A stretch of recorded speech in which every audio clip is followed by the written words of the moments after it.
7 o'clock. Let's call this meeting to order. Everybody please rise for the pledge of allegiance.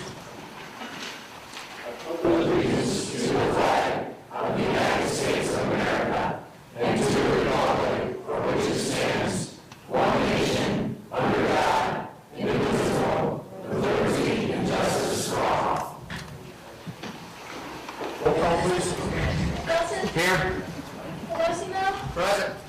Pat? Here. Olszewski? Here. Lenz? Here. Buckheather? Here. Spears? Here. Teeling? Here. Form established. Okay, do we have any amendments to tonight's agenda? Rose? I would like to remove from the consent agenda item 3A and 3B for discussion purposes and place that as items 1 and 2 on EDC. And then the public hearing, I would like to move that back where we usually have it up front. I'm not quite sure. Do we have a reason why we have changed the order? Not particularly. I just thought I'd get through the business, and we're going to have the same public hearing for the next 3 months. I figured we'd put it at the end. Doesn't really matter to me. I figured we'd have a lot of people and get all this other business done and get people out of here. If you guys want to move it up, it's fine with me. It doesn't really make a difference. Yeah, because I think the majority of the people here may be here for our public hearing on the rec center. And then they wouldn't have to sit through our entire meeting if, I know they want to, but. Then where is it usually? After consent? Or probably before consent, right? After presentations. We can do that if you guys want to. It's fine. Is everybody in agreement? Oh, we got to vote on it. Oh, okay. Anything else, Rose? No. Anyone else? I do. I'd like to pull PC 2012-01 for further discussion, and pull PS 2012-12 for discussion, pull PW 2012-35 for discussion, pull PW 2012-31 for discussion. What item numbers are those, George? 4? Pardon me? 4, 6, 7, 8. Yeah, 4, 6, 7, and 8. All under Public Works? Correct.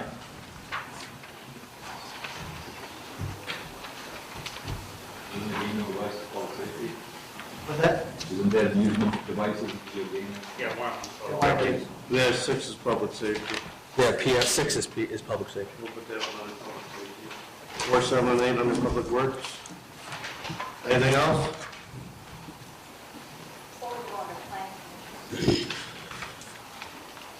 4 under Planning Commission?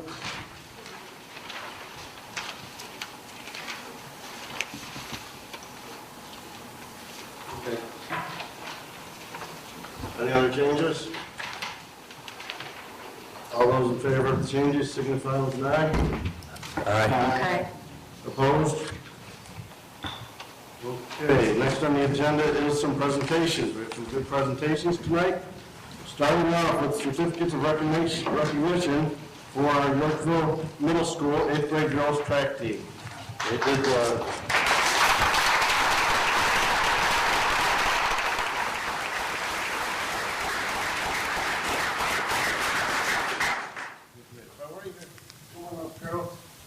I coach chair.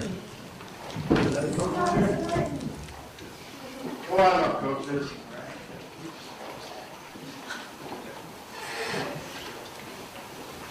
So these girls, these fine young athletes, did 4x400. So what, just a little over 417? Yeah. Very nice. And they placed third in the state at this level. And first time we brought back state trophies, state medals? First time ever, yeah. Very nice. Congratulations. I do have a certificate for each of you here. I'm going to forward you here. But I'll read one of them up. This is for Sydney.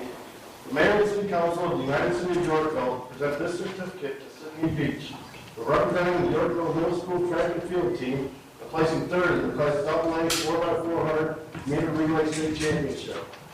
In recognition of all your hard work and for your dedication and commitment to sport, track and field, Also in recognition of your athleticism, team spirit, and outstanding sportsmanship. Congratulations and great job. Presented this 26th day of June, 2012.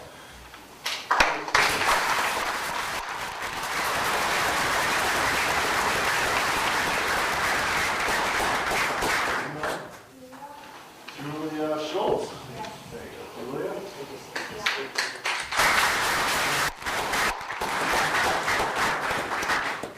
Dr. Judas. And then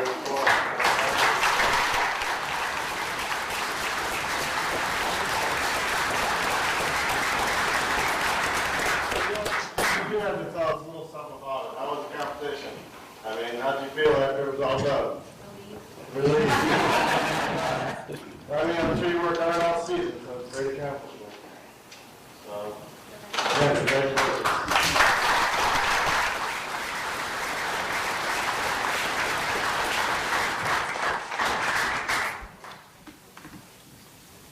Thank you, guys.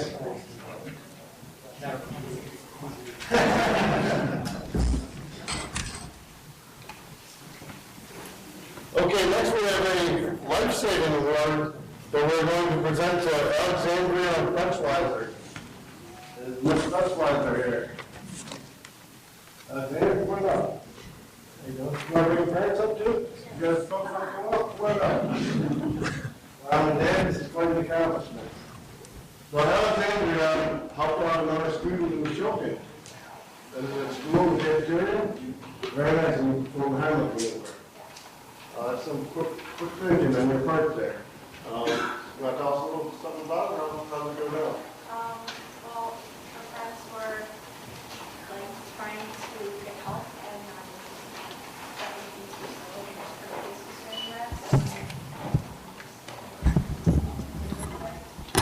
Very nice. yeah, well, thank you. I hope you're right. I eat some big pieces of meat. Alexandria, from the Yorkville Police Department, and on behalf of the United City of Yorkville and the citizens of this community, we wish to thank Alexandria and Lynn Metzweiser for commendable actions on May 18, 2012. On this day, you performed a life-saving technique on a fellow classmate in need without hesitation. Your actions are truly commendable and stand as an example for this community and its citizens.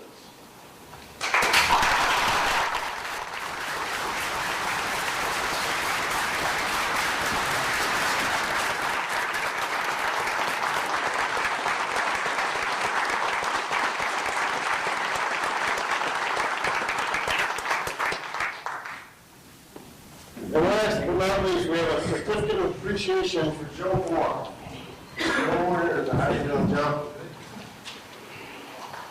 Joe Moore has been with the city for 22 years and recently took retirement. And I believe he came back from Tennessee to be with us tonight. So, Joe, on behalf of the city, we'd like to give you a certificate of appreciation. The Mayor and City Council of the United City of Yorkville present this certificate to Joe Moore with our deepest gratitude for his many hours of service, leadership, and commitment to the Yorkville community from April 1990 to May 2012, and for all of his contributions and achievements as a water department operator in the United City of Yorkville. Congratulations, presented this 26th day of June 2012.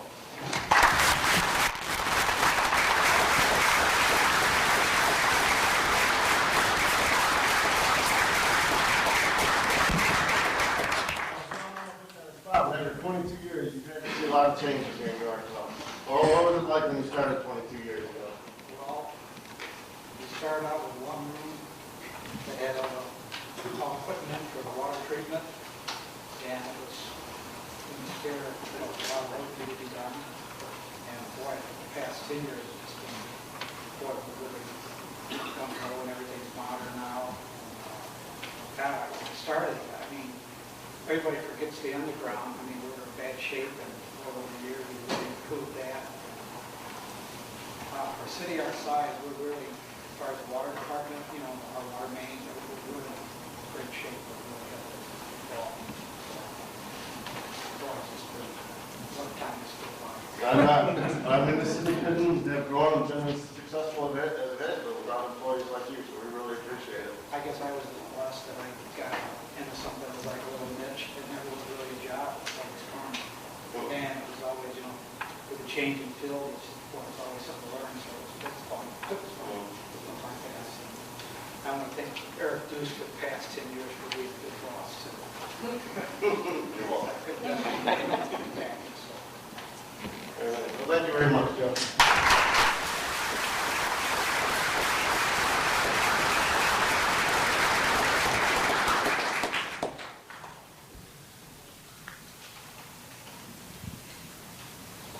Well, with that, we'll go right into the rec center public hearing. Yes. No, we're going to do the public hearing before citizen comments. Okay?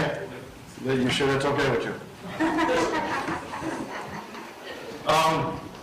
I mentioned, we are going to do this public hearing 3 months in a row, next 3 months. And the reason we're doing that is to give everyone an opportunity to come up and make sure, they're working on one of the city council nights, it gives everyone an opportunity to come up and speak. It's not really, we're saying 5 people to speak 3 meetings in a row. We're just opening it up so that everyone has an opportunity to address the council. So with that, we will go ahead and open it up to the public on the purchase of the rec center.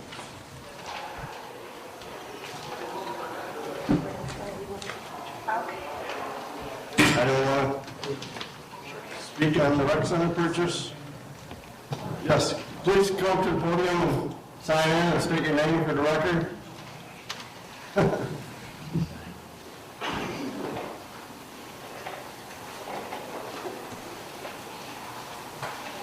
Hi, my name is Nancy McCree, and I'm a teacher at Yorkville Middle School, and I own property at 16 State Street. Right? I have a prepared message for you. The Yorkville Rec Center is a place where residents can use the facilities to exercise, to improve or maintain their health, but it's also a meeting place where people of all ages gather and develop new friendships with others. Many of these members are recovering from health issues, and the availability of a place for these people to gather to get better and to be able to speak with others in a similar situation is invaluable. The Rec Center is also a place where young people can learn the basics of many types of sports, and it's the only place in Yorkville where children can learn to swim. Spending time at the Yorkville Rec Center is a place where teens can have a place to hang out and therefore more likely to stay out of trouble. It's my humble opinion that the Yorkville Rec Center is a much-needed community facility and should be purchased by the United City of Yorkville. Thank you. Thank you.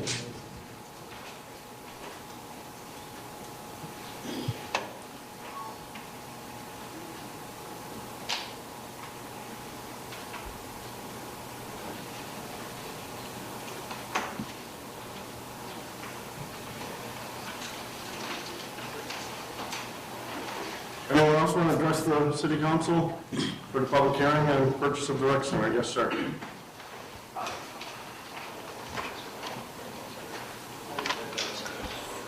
I recognize this gentleman first. You can be next. You can be next. It's fine.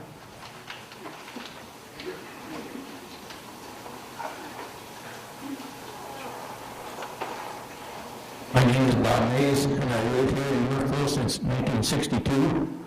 And I've talked to several people at the rec center, and they told me that there's at least 3,000 people that utilize the rec center from time to time, including the membership and also the people who use the basketball courts. And I realize that you people have a tough decision to make financially about the rec center, but I would certainly hate to see the rec center go downhill. I think it's very capable of accommodating many people here in Yorkville, much more so than the cart path, not to degrade the cart path or the bike path. And I don't know what else to say. I haven't prepared a speech, but I realize that you people do have some tough decisions to make financially, about the rec center.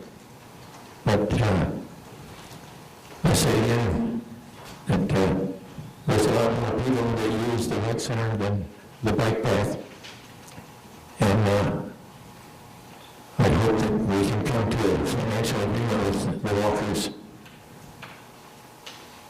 That's all I would say. Thank you, sir.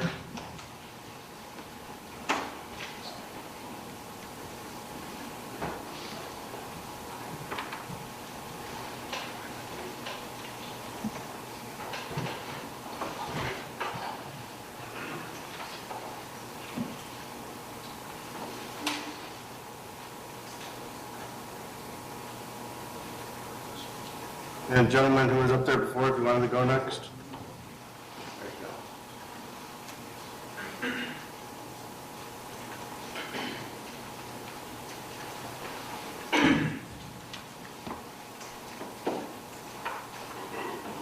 My name's Patrick Speciale.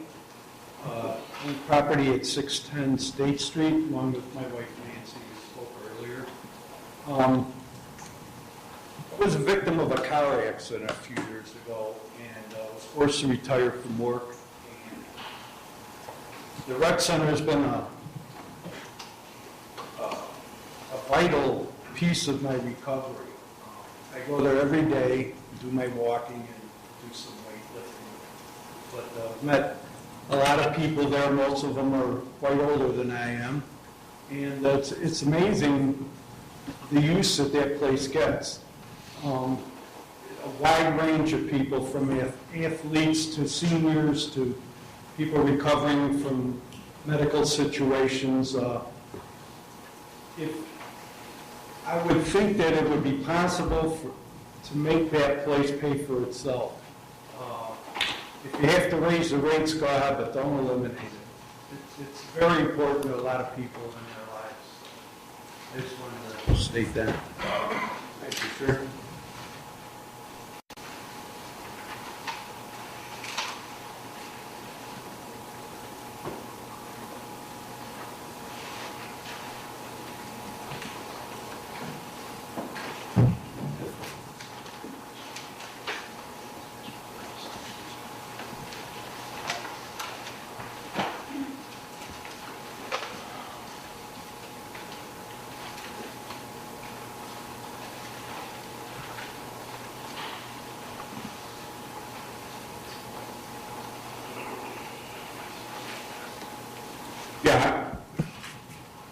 Yeah, my name's Larry DeBoard.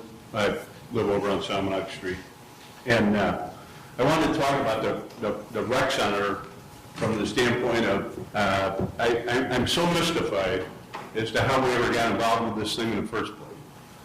I don't know why in this city, or the previous council or whatever, has it in their idea that they can run a business more profitably than people that were already running it profitably. And since now that it's not being run profitably, I got to pay for it. Now, I think that everybody that wants to have a rec center, and I know a lot of people use it, I don't, but a lot of people use it, is get your wallets out and pay for it.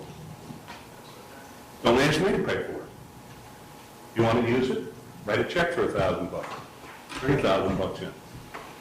There's 3,000 people that use this thing, you'll have your purchase price in no time. And I think if you offer that out to the people, then we'll find out real fast who really wants that thing. We'll find out in a heck of a hurry who wants it. And if they don't, forget it. Every time the government gets involved with something, whether it's state, local, we got state government getting involved in pension plans. We see how that works. We got the federal government getting involved with the post office. We saw how that worked. We got them involved with Amtrak. We saw how that worked. We got them involved with the Bureau of Indian Affairs. We saw how that worked. We can go on and on and on. You got a perfect chance to walk away from a rat hole. Do it. Sure. Yes.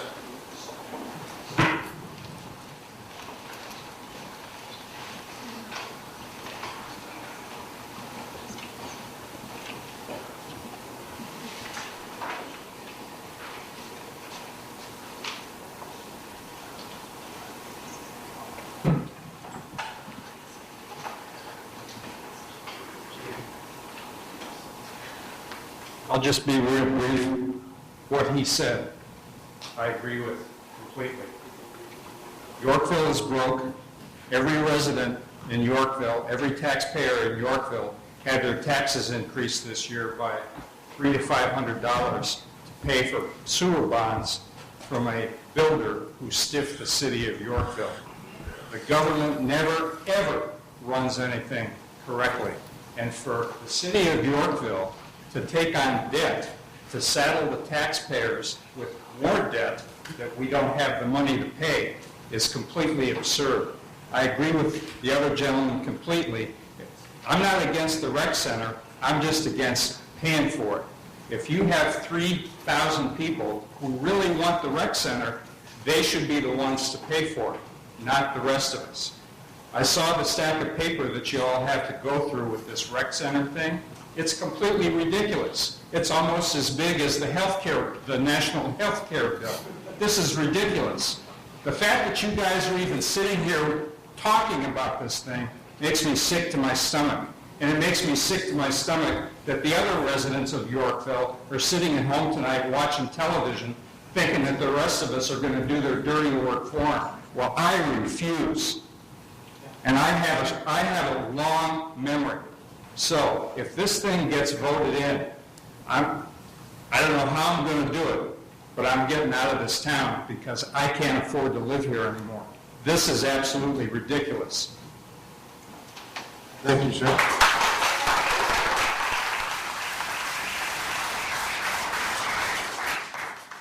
Anyone else? Bear with me a moment, let me sign in first. Take your time, Ms.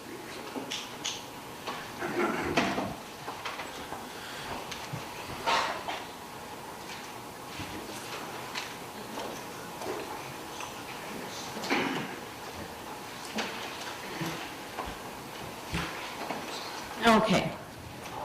Going back to Larry DeWard, in retrospect, it was a poor decision to lease the rec center, which has now cost the city dearly. And I'm not sure myself if I completely understand why the city got into it to begin with.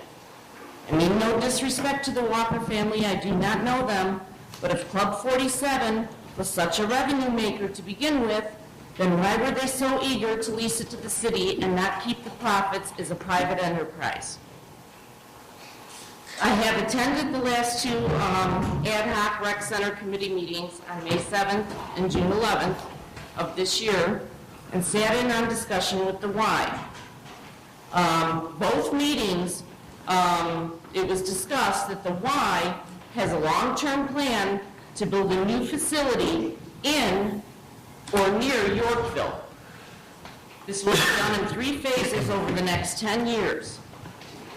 In the first phase, they will be building a fitness center, locker rooms, and a kids zone. They hope to complete this first phase in the next 3 to 5 years. The second phase will consist of a gymnasium or field house, and the third phase will consist of an aquatic center, all of which they have stated that they will complete over the next 10 years with or without the city's participation. This is something that I believe most residents are unaware of. So I have some questions. My question to the city is this, and it's kind of rhetorical, you don't have to.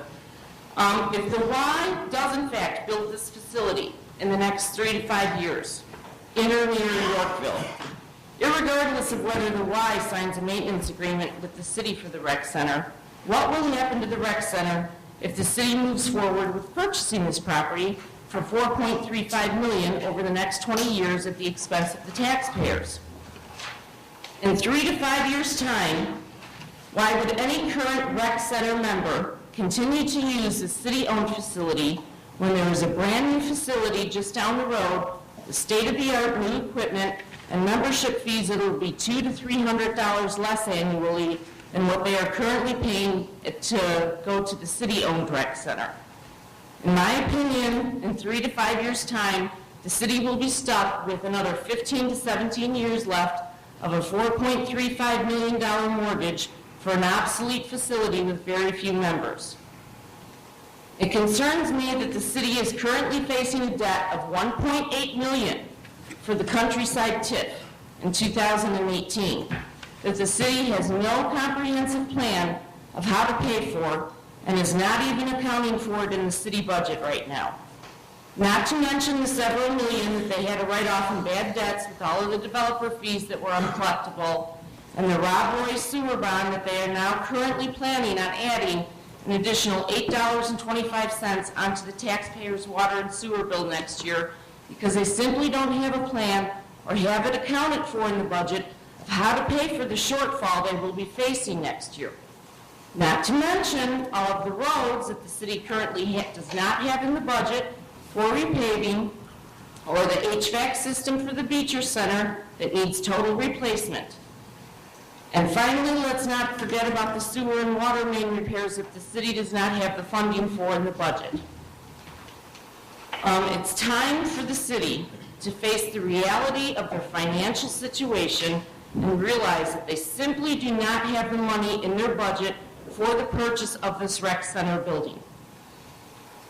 Nor does the city currently have a park district set up with its own tax revenue source.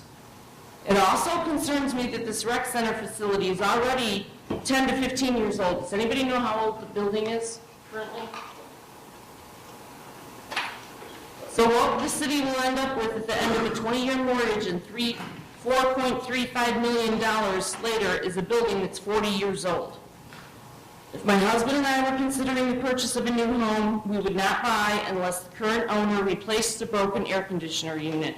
But yet the city wants to purchase this rec center with no contingency of the sellers replacing or repairing any of the issues that I'm aware of. And I'll get to that at the end because I just found out some additional information. Also, unfortunately, if the city does purchase this property, will the entire Walker family continue to receive free memberships to this facility at the taxpayers' expense like they currently do now? And that has not been counted at all in the rec center budget. The Walker family gets to use this facility for free right now as part of the lease agreement, and with the number of the Walker family members that are going to the facility, I don't know what the dues are. $5,000, $10,000 a year? That the city is not counting as an expense against the rec center now. I mean, that's money that they should be paying. That the city and the taxpayers are paying for them to use the facility, but they're not paying a dime. As previously stated, I have attended the ad hoc rec center meetings where the city is exploring all possible options for the rec center. But there seems to be only one option that totally escapes the city, and that's to do nothing. The city is under no obligation to purchase this building. Leave the recreational facilities in the hands of the Y and the other private businesses in town. What I find difficult to believe is that with only approximately 1,400 current members, that's only 8% of the population in town. And that is not the majority. The truth of the matter is that the other 92% of the population either simply don't care and they're sitting home watching TV like Walt says, or the city needs to start listening to the other 92% of us that do care.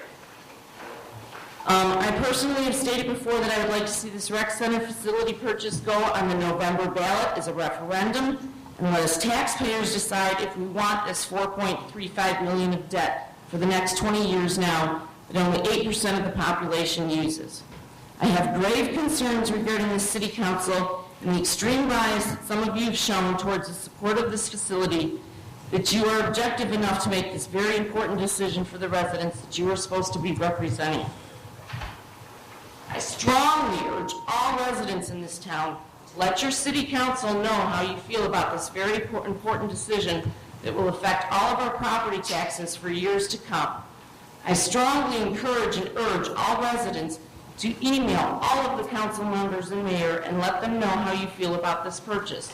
Don't just email your 2 ward representatives, because it will be all 8 of the council members and mayor voting on this extremely important decision, not just your 2 ward representatives. All of their email addresses are posted on the city website. All you have to do is Google Yorkville, Illinois to connect you to the city website. I also urge as many residents as possible to attend these very important city council meetings, these public hearings that are going to be coming up, and stand up and speak out about the rec center. Only you, as individual residents, have the power to tell these council members what you want in your government and property taxes for years to come. I also request, I heard that the city was going to vote on this tonight. I heard until they have June of 2013 to decide. I've heard now that there's going to be 3 public hearings and they're hoping for a vote in August. And then I also heard that the agenda will be posted online a couple of days before the meeting for the vote. And I respectfully request that this council and mayor tonight give us residents more than a couple of days' notice before this very important vote. And this is not stuff I wrote in, but this is stuff I'd like to address. One of the things with the rec center is when we first moved here 7 years ago, our son went to the middle school over here right next to the city council thing for a class. And the way I feel, the public schools, it's my state dollars and my city tax dollars that go to support the school district. That's why they're called public. I feel that they're public buildings that any group or organization should have access to for a minimal charge. And one thing I have not heard from the city at all is what the school district is trying to charge them to use this for the kid classes. Because this is what I keep hearing, is, oh, the kids, do it for the kids. You know, and, you know, because anybody can go and work out at any facility. They don't need this rec center to go work out. So that's kind of the big push, is all the kids and all their activities and everything. But you had all that at the schools and different locations beforehand. And I would like to see published what the school district is asking or charging the city to use their facilities. I was also very disturbed. I didn't find this out until like about 4:30 today, when I actually downloaded those documents, all 1,100 and so odd pages for the umpteenth time, and actually looked at the rec center, because I kind of questioned the interest rate. 6% seems awfully high to me.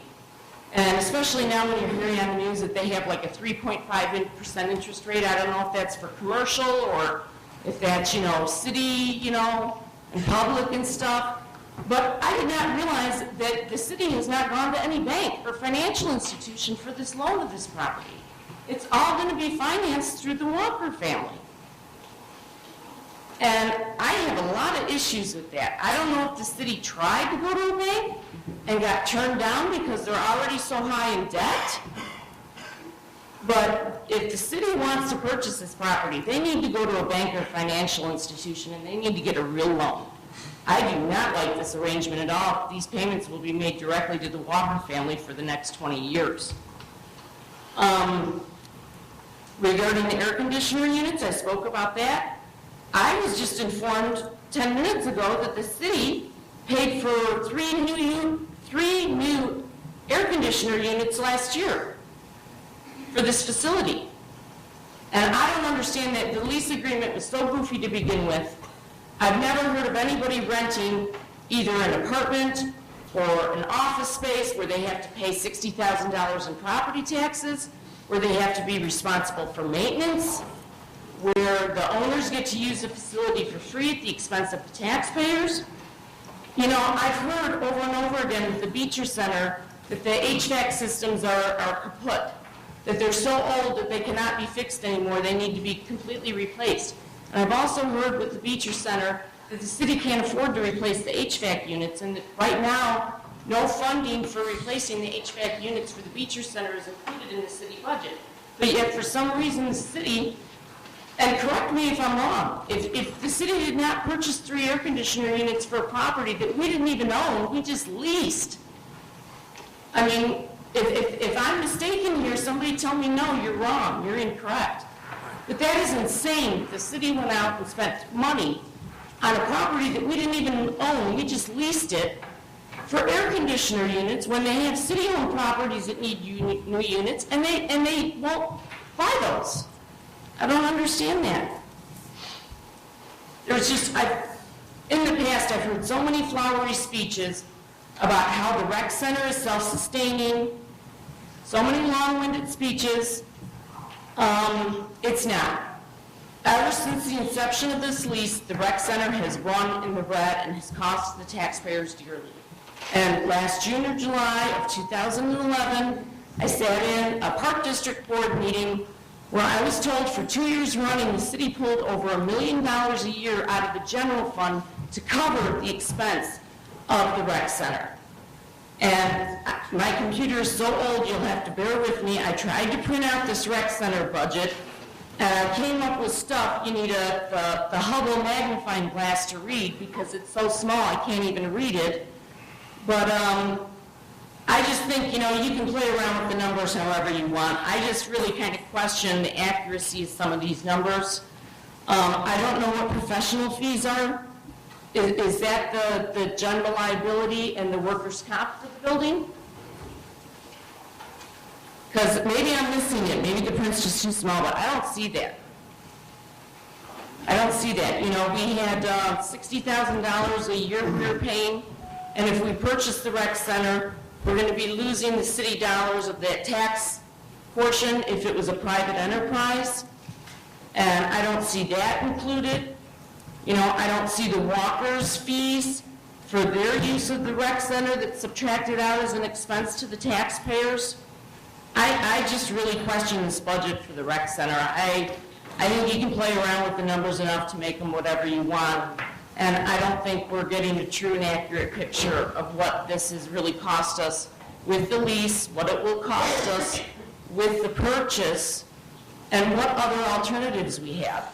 And I would like to see whatever the expenses are for this rec center, once the city owns it, if that's their decision, then that's what we would save every year. And that could go to roads and so much more that needs to be done in the city.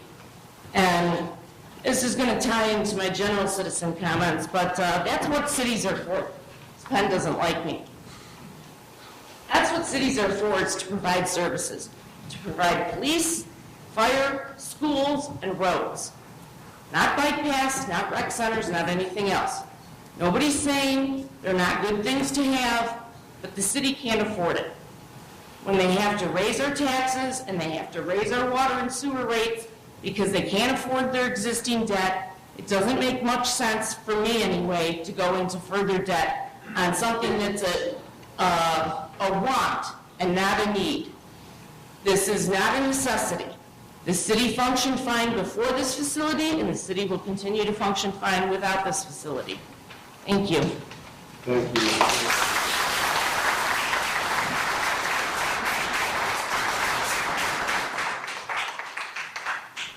All right, just so everybody knows the schedule, this month, June, July, and August are all going to be 3 public hearings for citizen comments. Anyone can get up and give their opinions on the rec center purchase. We will not vote on this until the end of September. There's 2 meetings in September that the council will deliberate it, probably the second meeting in September is the timeline we're looking at for a vote on this. So plenty of time for everyone to get out here and give us their opinion. Like you said, this is a very important decision, so we are soliciting this feedback. So anyone else would like to speak on the rec center tonight? Yes, sir.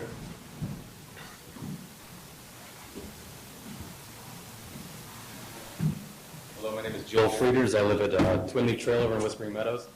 My street isn't capped yet. I pay a lot of money in taxes. I'm 32 years old. I have 3 kids under 5. And to go do things with my kids, we go to Plano YMCA or through the rec center. A company out of St. Charles is doing the T-ball over here in front of the feature. So we've been in there twice for a basketball camp. It's a dump. We've been in the Eola branch of the, over on Eola, the Aurora Park District. Fox Valley Park District is amazing for what they do. So I was thinking either contact them, tear that place down because it's a dump, or just consider walking away from it because the YMCA in Plano is awesome. I've donated a lot of money for the path and also for the YMCA in Yorkville. Still haven't seen it. I've been here almost 6 years in September. My street is still not capped. And it's disgusting and it's frustrating. And if you're going to spend $4.3 million on the rec center, take $100 grand and I'll get my neighbors and we'll tear the sucker down because it's a dump. Just don't waste my money.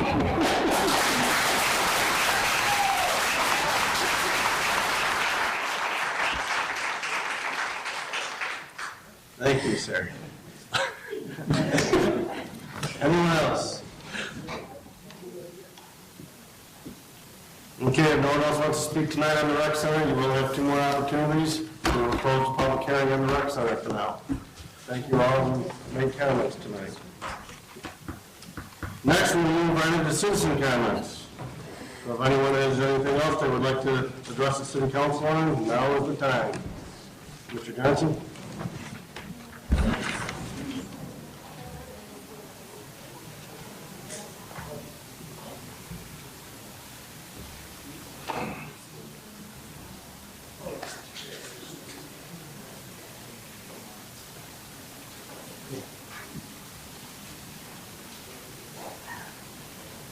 My name is Mark A. Johnson, 204 George Hannah Street in Yorkville.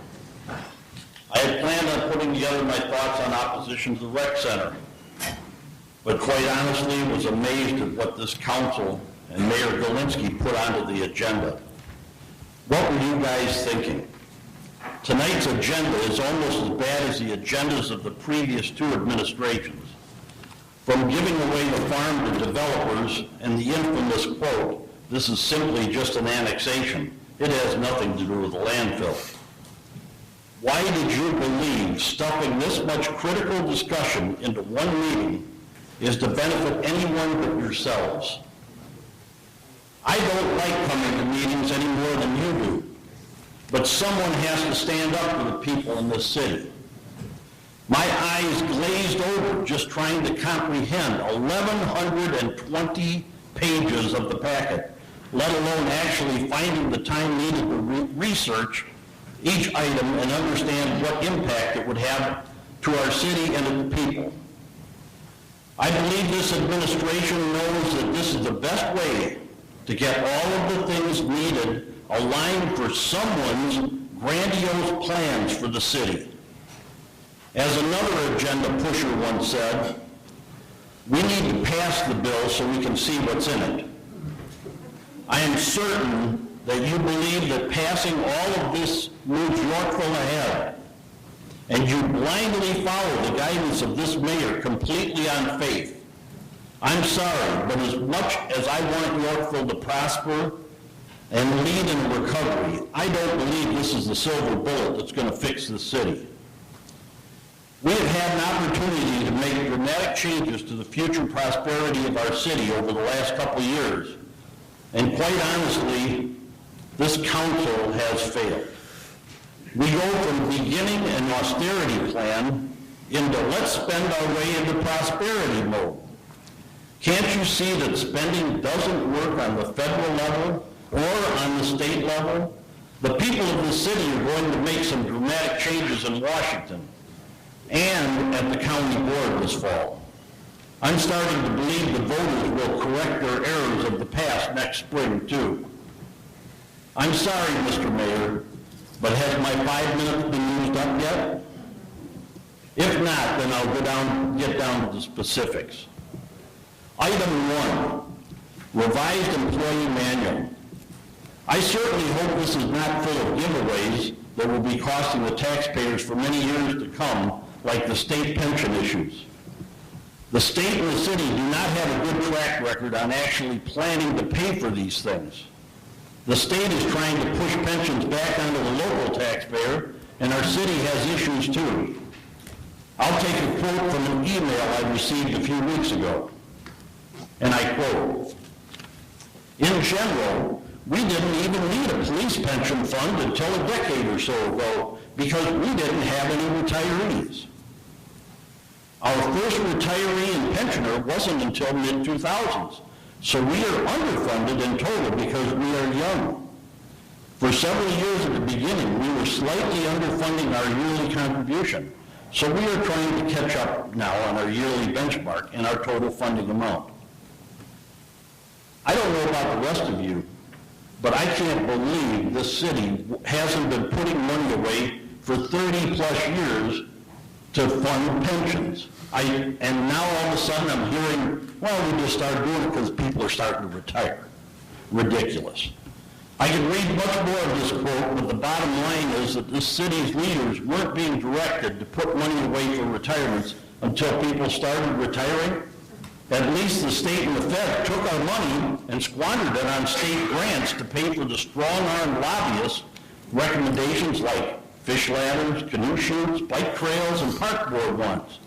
But our city's brilliant minds just said, let's wait 30 years until somebody actually retires before we worry about how we pay for it. It's truly mind-boggling. I'll probably use the next few weeks just trying to read through this to see what this council may now be costing us, the taxpayer. And I guess to some extent, I apologize to some of you. You weren't here for some of this. I mean, this goes back a few years. But I don't see any changes. Item 2, the OSLAD grant application. The Open Space Land Acquisition and Development mission this council is on is truly staggering. I could spend a half hour just listing all of the begging we have done to the state to get what we want. I could spend hours talking about the grants from just our neighboring cities and counties wanting the same OSLAD grants. I must ask, when does this madness end? And I'll just take a quote from a letter from the Illinois Association of Park Districts last year.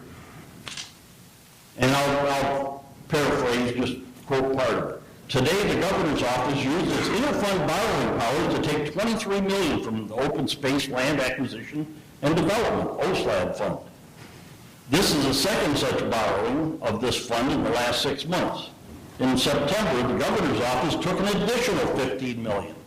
This totals more than $38 million from OSLAD within the last 6 months. Although it is our understanding that this money must be paid back with interest within 18 months, these actions have the immediate effect of a sweep and will be devastating to this program. We are extremely concerned about the IDNR's ability to make any OSLAD grants until these funds are restored.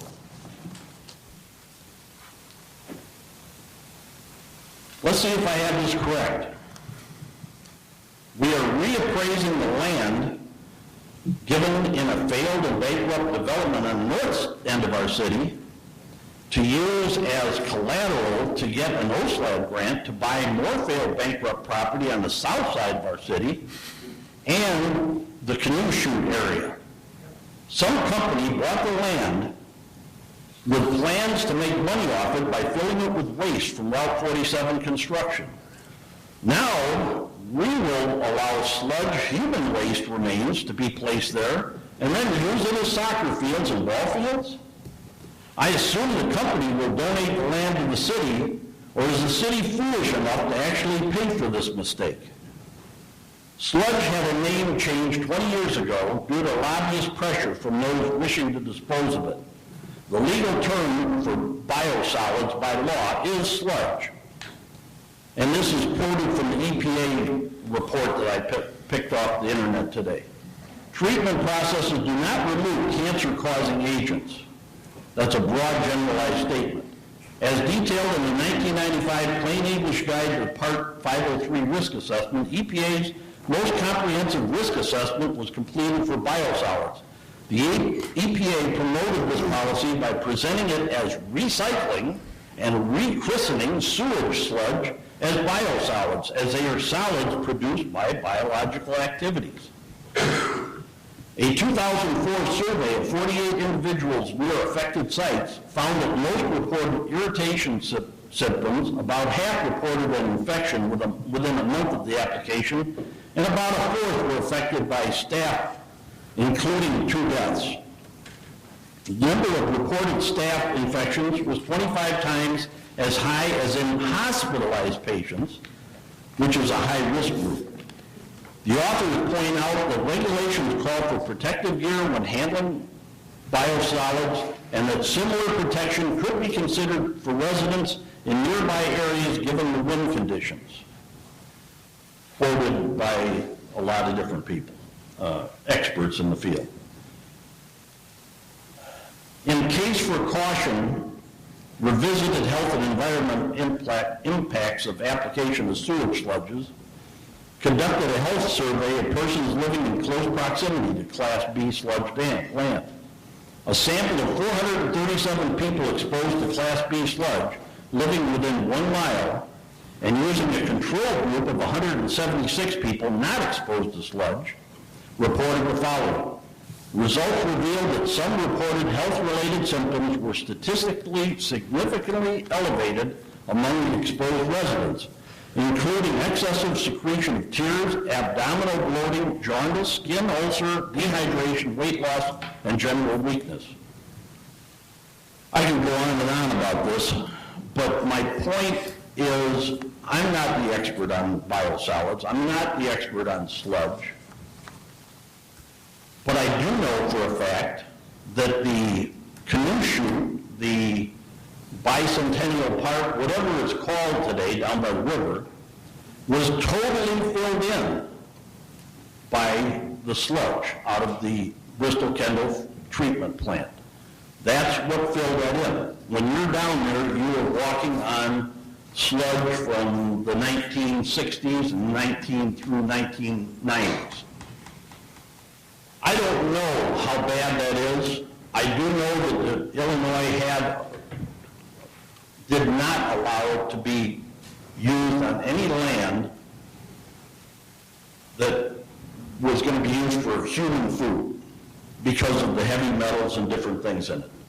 Somehow the lobbyists someplace along the line changed that rule, and now it's basically being allowed to be used all over.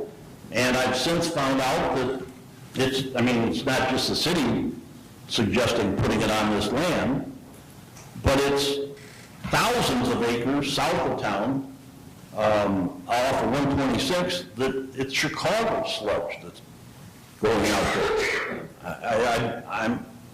I'm dumbfounded by it. But now that I've bored most of you with some negative details of biosolids, here's my point to this subject. And really for all subjects I speak to tonight. Research. How much research do each of you do on truly important issues to the city? How much time is needed to actually do the research by you and by the people affected? Let's list some of the research necessary for just this one vote tonight. I'm sure you all trust the staff to do the research and give you guidance. I want to remind you that it may not have been current staff, but it was staff who gave input and guidance for the annexation landfill agreement. It was staff who said Yorkville was going to be the next Naperville and was growing beyond anyone's dreams, and it will continue to do so. It was staff who said giving away the family farm and get tax breaks to developers made sense. It was staff who keeps telling you that the rec center is going to be profitable. How many of you actually know what an OSLAD grant is? Where the money comes from, or why we need an expert grant writer to make sure we get the grant before any neighboring community? Who did the research on biosolids? Who did the research on what the true cost for this new green space will actually cost taxpayers over the next 20 to 30 years? Who researched what our city will need going forward to maintain and replace the existing OSLAD grant projects? Who researched what the city should expect in revenues coming in next year and future years to pay for this? 2 years ago, we had a private business want to make Yorkville the soccer capital of America. But they found out they just couldn't get the investors and that it wouldn't pay for itself. If nothing else, that one project alone should tell this council to stay out of private business and get back to what government was created for. I can assure you that I am fairly knowledgeable of the workings of government, and I am retired with spare time. And even I can't begin to find the time to research just this project over the weekend, let alone all of them on tonight's agenda. The average citizen doesn't know about anything this council does until they read it in the Kendall County Record, or read it on Patch, or worse yet, hear it from their friends and family. It's no wonder most people feel helpless in changing what's happening. It has already happened before, and they don't even know what hit them. A night with this many important items must not be ramrodded through. And I thank you, a couple of you, for putting it off and saying, let's discuss it further. Or else it would have been through and people here wouldn't have had a say. Item 3, changes to the PUD, the planned unit development. I haven't had time to even look at this one. So God help us if this council is giving away more to the developers. If we haven't learned anything else, we should know that is a very slippery slope. Item 4, liquor license control. Does this council really believe adding an hour to the hours allowed to sell liquor in Yorkville will actually add to an improved Yorkville? Seems like every article I read about DUIs, I see the accident happen or the drivers were arrested in the early morning hours. Maybe they were driving to another town to get a little more drunk. On the common sense scale of 1 to 10, this is a -5. I sure don't want to hurt business's ability to make a profit, but honestly, does this really make sense to you? What costs are we going to incur by adding the hour? More young lives ruined? I don't catch too many good citizens out driving for another beer after 1 o'clock. Item 5, video gambling. Do we really need to go here?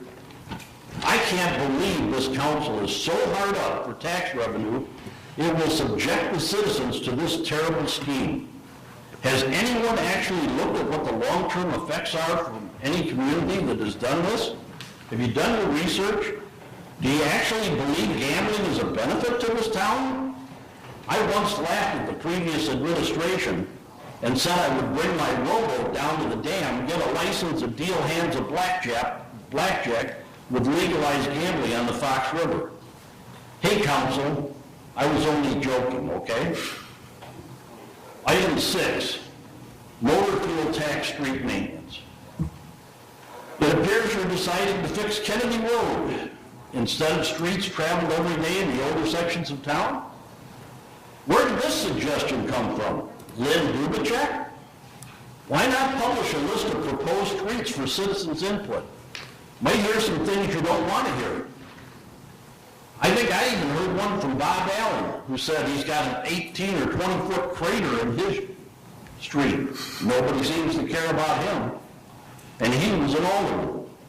I believe there are at least 50 other streets worthy of the top repair status. Item 7, LOC bond call policy.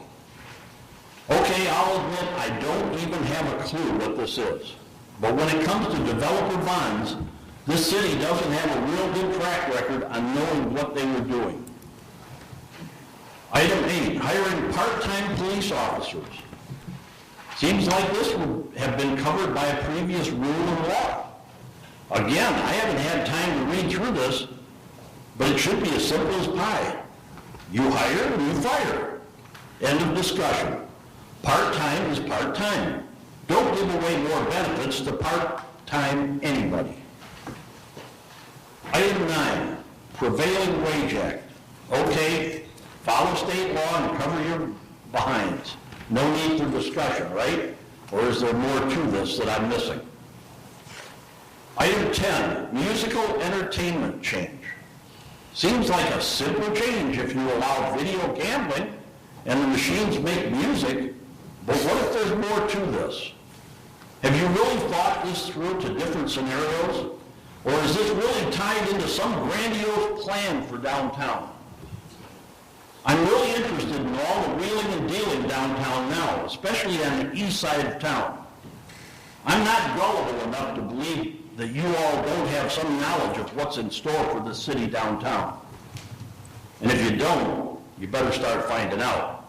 The players are all connected, and the timing of all of this tonight just makes the appearance questionable. I'm all for business, but are we setting up a mini Las Vegas in our city?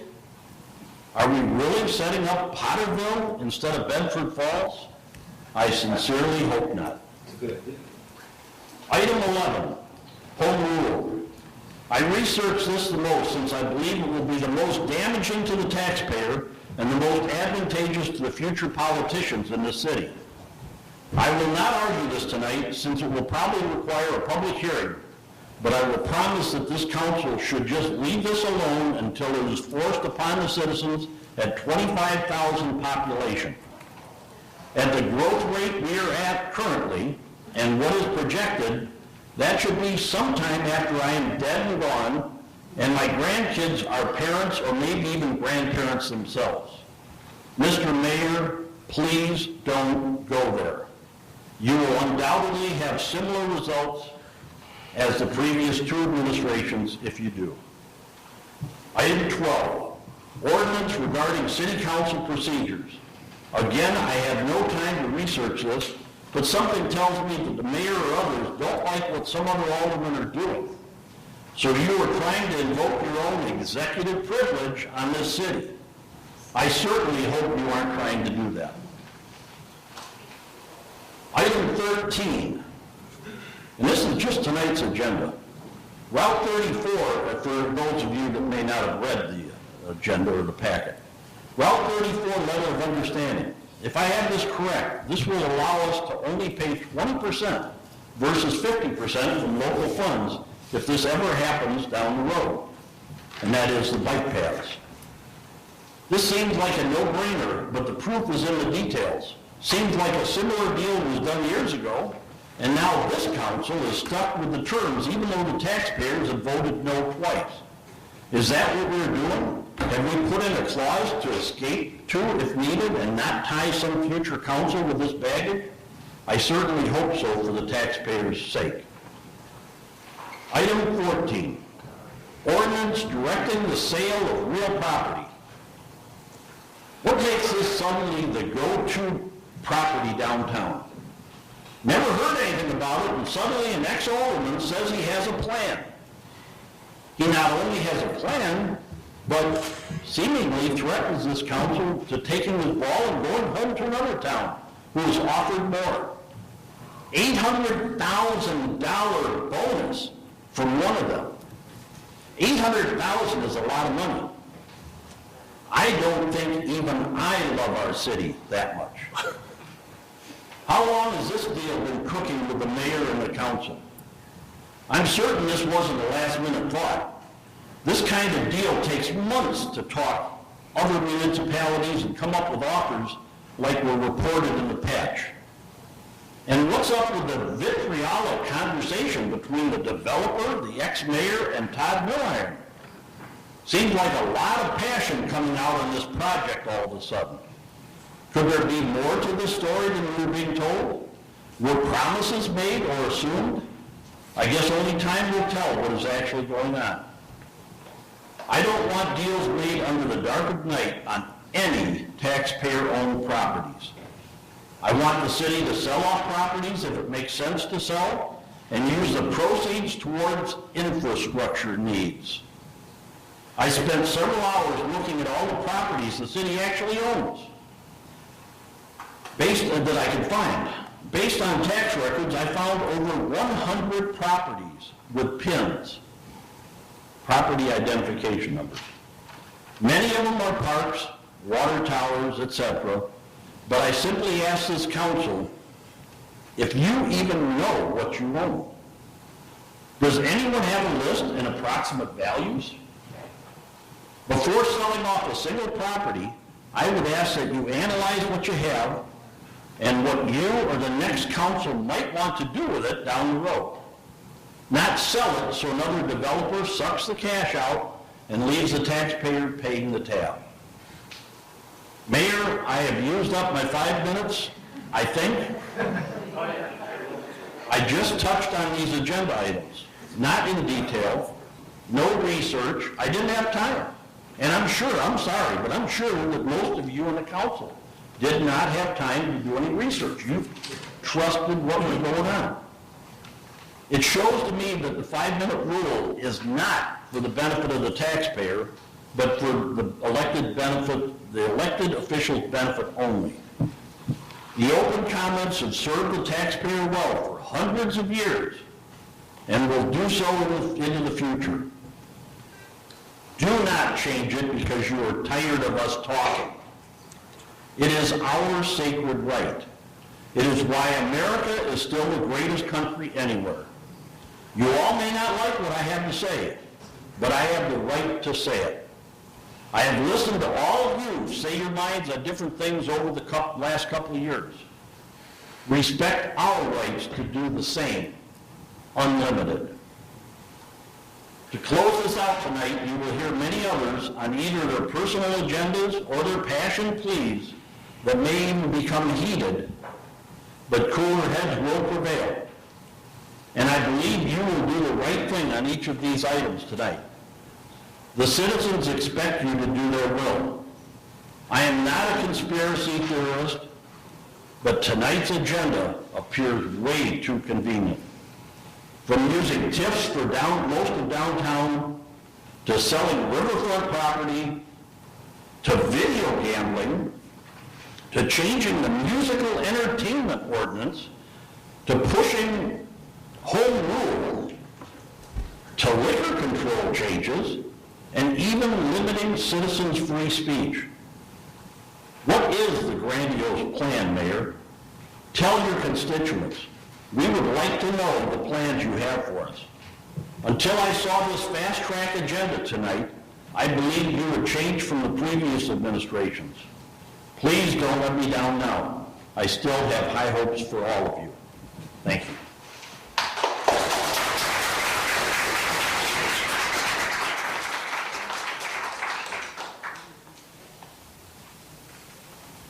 Mr. Leslie, go ahead, sir. Cool, thank you. Thank you. I'd like to begin, I think our item for the RFP is going to come up for vote a little bit further down the line, obviously after citizen comments. So anyone that showed up in support of my proposed development, please feel free to leave after my public comments. Don't feel that you have to stay. If you'd like to, that'd be great. My goal is to be brief. First off, I want to thank the council, each and every council person, for the revisit of this RFP. It took 4 to get it on the agenda. I don't know if the mayor voted to, but it's good to revisit it. I think it gives the opportunity for people to speak. Some other people have spoken about opportunities to be heard out. That's why I'm here. First off, what is an RFP, request for proposal? What I'm here tonight and I'm asking once tonight, thank you for revisiting it, is the opportunity to look forward and give the potential for the sale of a property owned by the city of Yorkville. A property that I personally bought on behalf of the city of Yorkville with the rest of my fellow aldermen. I believe it was 2006, the height of the real estate market, and I believe we bought it for $275,000, just to be on the record. What do I want to do with the property? Well, I want to continue what I'm doing now. Just to give you a little bit of track record, most of you know I was an alderman, good, bad, and indifferent in terms of opinion. I was also the EDC chair. I negotiated a couple contracts on behalf of the city. But first and foremost, I'm a private resident of Kendall County, was a private resident of the city of Yorkville, and a local business owner, along with one of my business partners, Steve Steiner. I think he's still here. There he is. Thanks, Steve. Collectively, this is my 20th year of serving both that company and that man, and we've taken a company, I believe, about 1,250 to 1,300% growth, mainly by the grace of God. Probably very little credit to ourselves, but we worked very hard. I worked hard as an alderman. I worked hard as an EDC chair. I hold my integrity above all things. Those are the points I want to get off on the right step. It was alluded to earlier that the take my ball and walk mentality is there, and quite honestly, that is an accurate statement. It's not holding a gun to your head. It's strictly for expediency. We've currently built and are currently operating a nano brewery on Kendall County property. We got a special use Ag 1 permitting board, could speak to the actual legislation. That's not my area of expertise. What my area of expertise is visioning an excellent business comp and executing it. We met with, I think we had unanimous, no, I think Heavy Duty did vote against us. But the Kendall County opened their doors. They opened any way they could help. They continue to. We have at least 2 business models before in conception. We'd like to go with the county.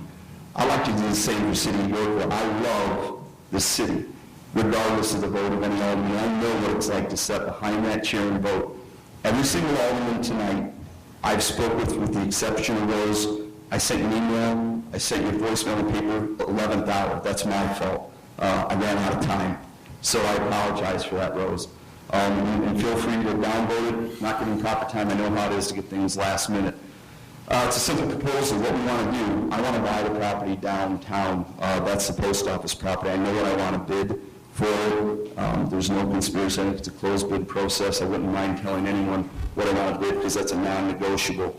I'm offering the potential for an in-kind exchange. What that means is I'm willing and have a plan that I've shared with council, and I would like council to share with the terms, should we go beyond the RFP, of what I envision doing. I think I can bring you 150% comparative return by the development of the waterfront as an in-kind exchange. It makes me no different. My preference would be the in-kind exchange because I'd be leading with a tangible asset and a starting block for development downtown. There's a gentleman in the crowd who also was alluded to. I won't give the common dignity in terms of naming. That man is Rick Tollefson. And if you don't get, if you have a problem with someone coming in and spending millions of dollars waging on a risk, okay, you can take your money to Las Vegas and get in the current climate by some that aren't even city residents and some that are. I would put my money on black blindfolded again and again and again rather than deal with the absolute criticism and the outright onslaught of citizenry. I've listened to a lot of different things and a lot of criticism. I thought those were fantastic comments on the rec center. Okay, and I'm the guy that was negotiating on behalf of that. Okay, I'd love to have that story told. Great comments on both sides. But don't vilify a guy that's putting millions down. I don't care whether you like him, whether you love him. He needs you. And if the mindset of the citizenry is forced upon the council to turn away from economic growth and development, man, that would make me happy that I moved out of the city of Yorkville. I don't think we can move our plant, though. And I don't want to move our plant. Okay, I'm here to build what I hope to be a multi-million-dollar company on the riverfront. That's right, the riverfront property. But you know what? You take my in-kind exchange, keep your riverfront. I'll improve it. Give me a chance with an RFP. By August, you got a rec center coming up, a vote. Vote your conscience. I'll support it. I talked to George Gilson, 2 days ago, in the early, and the guy called me, had to be before business hours, 7 a.m. He told me, Jason, I can't support your vote. And if I, for a moment, misaddress what you said, jump in and interject. He said, I respect your competency as a businessman. I'm paraphrasing. I have the confidence in your opportunity and ability to develop a business, and I know that another successful business would be a good attribute for the city of Yorkville. However, if the rec center doesn't go through, and I will not avail what he shared with me on his vote, you can save that for the time and give him the opportunity for determinants and expose it at that point in time. But if it doesn't go through for whatever reason, with whatever vote, he needs room for programming. Now, George and I differ on the ability to move that massive construct, and he does get the math. He's a smart guy. I mean, it's got to be 10, 14,000 square foot, and the usable space in this little post office, usable, probably about 1,800. If you tear the walls out, you may eke out $2,000. I know what I'll do with it, okay? I will share what I will do with it. I'll share my vision, and you can vote accordingly. Should we even go forward tonight with an RFP?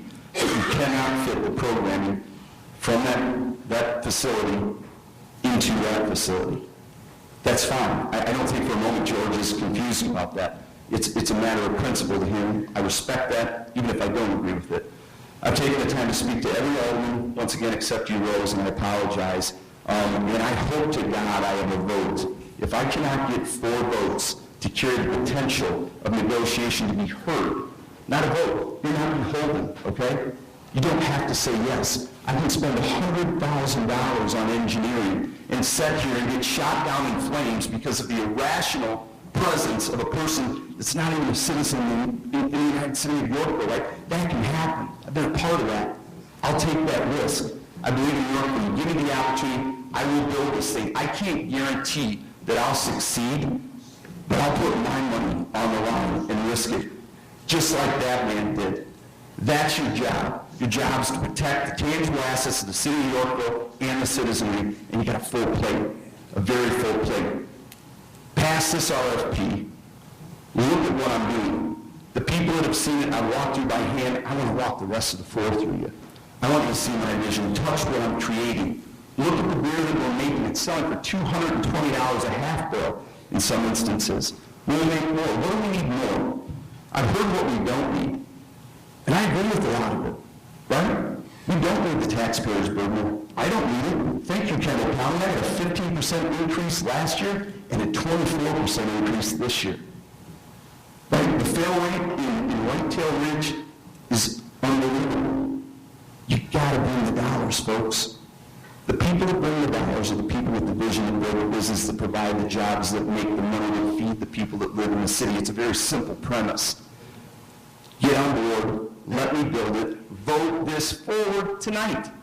I'm sorry, I don't want anyone else. I do not want to stay through an agenda to see whether I have an upvote or a downvote. I have 3 municipalities you alluded to. Okay, I won't name them out of courtesy. If you doubt it, watch it build. Take a pass. See where we go. I don't want to leave. Okay? 3 Angels Brewing on Facebook. Look it up. I think you can still do it in a form for now. Look at the front picture, right? That's me sitting on a brand new Harley Davidson out in front of City Hall, reaching out to people saying, should I stay or should I go, right? That's not my motorcycle. That's a guy that works with me, right? Danny Mathis. That motorcycle has 69 miles on it. I was bringing hard copies to Rose Spears because I didn't have the time to communicate to Jackie Maslewski and as well as Larry Cock, because I ran out of time too, but I at least got a chance to talk to you in person. I was coming over and Danny said, hey man, don't redline this motorcycle, but you're going to love the ride. I grabbed it, I came over, it was divine providence in my mind to ride that motorcycle. A guy, he was my neighbor in Country Hills, right? He got unemployed, right? They shut him down. What was it, Aurora Metalworks, whatever the plant was, it doesn't matter. There's stories throughout the county, throughout the city, people getting laid off, right? Danny Katie said, I need a job. I went to Steve, my mentor, and I said, this guy's a righteous guy. I'll put everything I have behind this guy. We need to hire him if we have an opportunity. And he did. Danny entrusted me with his motorcycle, his most valuable asset today, with 69 miles on it. He didn't even know where I was going. He didn't ask when I was coming back. That guy's got faith in me. If I haven't proven myself as a citizen, as an alderman, as an EDC chairman, as a local business owner, please live it down. But let me know tonight what my destiny is. That's all I ask for is fairness. Thank you.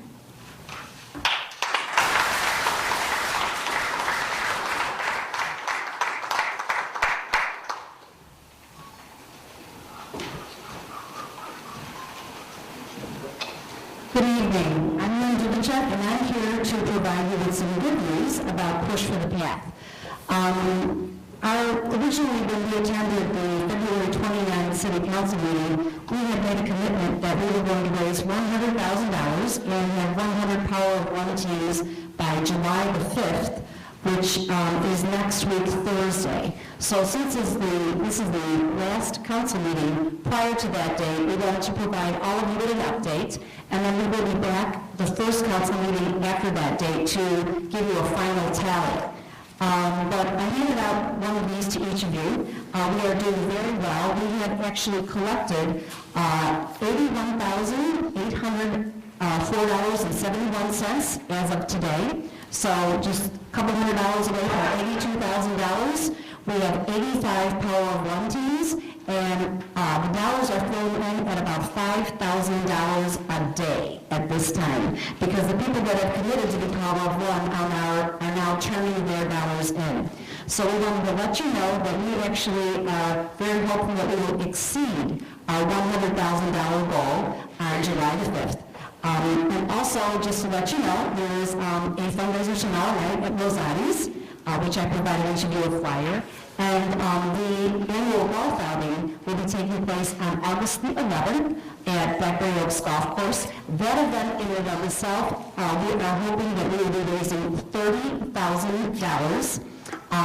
We have the potential, actually, of raising probably about $150,000 this year for Push for the Path. That will take us well into the 5th year of what we have. Currently, we have enough funds to pay the city of Yorkville for the first 4 years commitment. So I just wanted to kind of talk about the nuts and bolts of everything, and thank everyone for participating and really getting involved with this project. And Rachel Underwood is here with me tonight, and she wanted to say a few words as well. Hi, I'm Rachel Underwood, Yorkville resident. And yeah, I think Lynn and I have a breath of fresh air to share with everyone tonight, and hopefully that feels good to hear. I don't think it's anywhere near as great as the first 3 items that were on tonight's agenda, because that was amazing. Our girls in junior high going to state and getting 3rd place, and then we have a teenager in our community saving someone's life. I mean, I just can't put it in that. That's amazing. That's beautiful. And then an employee of our city working here for that many years, 21 years, I think it was. So, I mean, that was truly amazing. I love what our community can do. I think everyone here is probably going to love what we have to share, because no matter what your thoughts are on anything economically, Push for the Path is bringing a $1.7 million asset to our community at zero upfront taxpayer dollars. So I think that's something we can all get behind here. This is something that everyone in Yorkville and beyond, the whole area, the whole state, can come and use, and anyone who wants to help fund it is joining into the effort to do so. We're privately raising that money. I think the city council can feel great about that. Pat yourself on the back for, we're not dipping into the Yorkville budget at all, but we're bringing, and I say $1.7 million asset. That's simply because that's the price tag on it.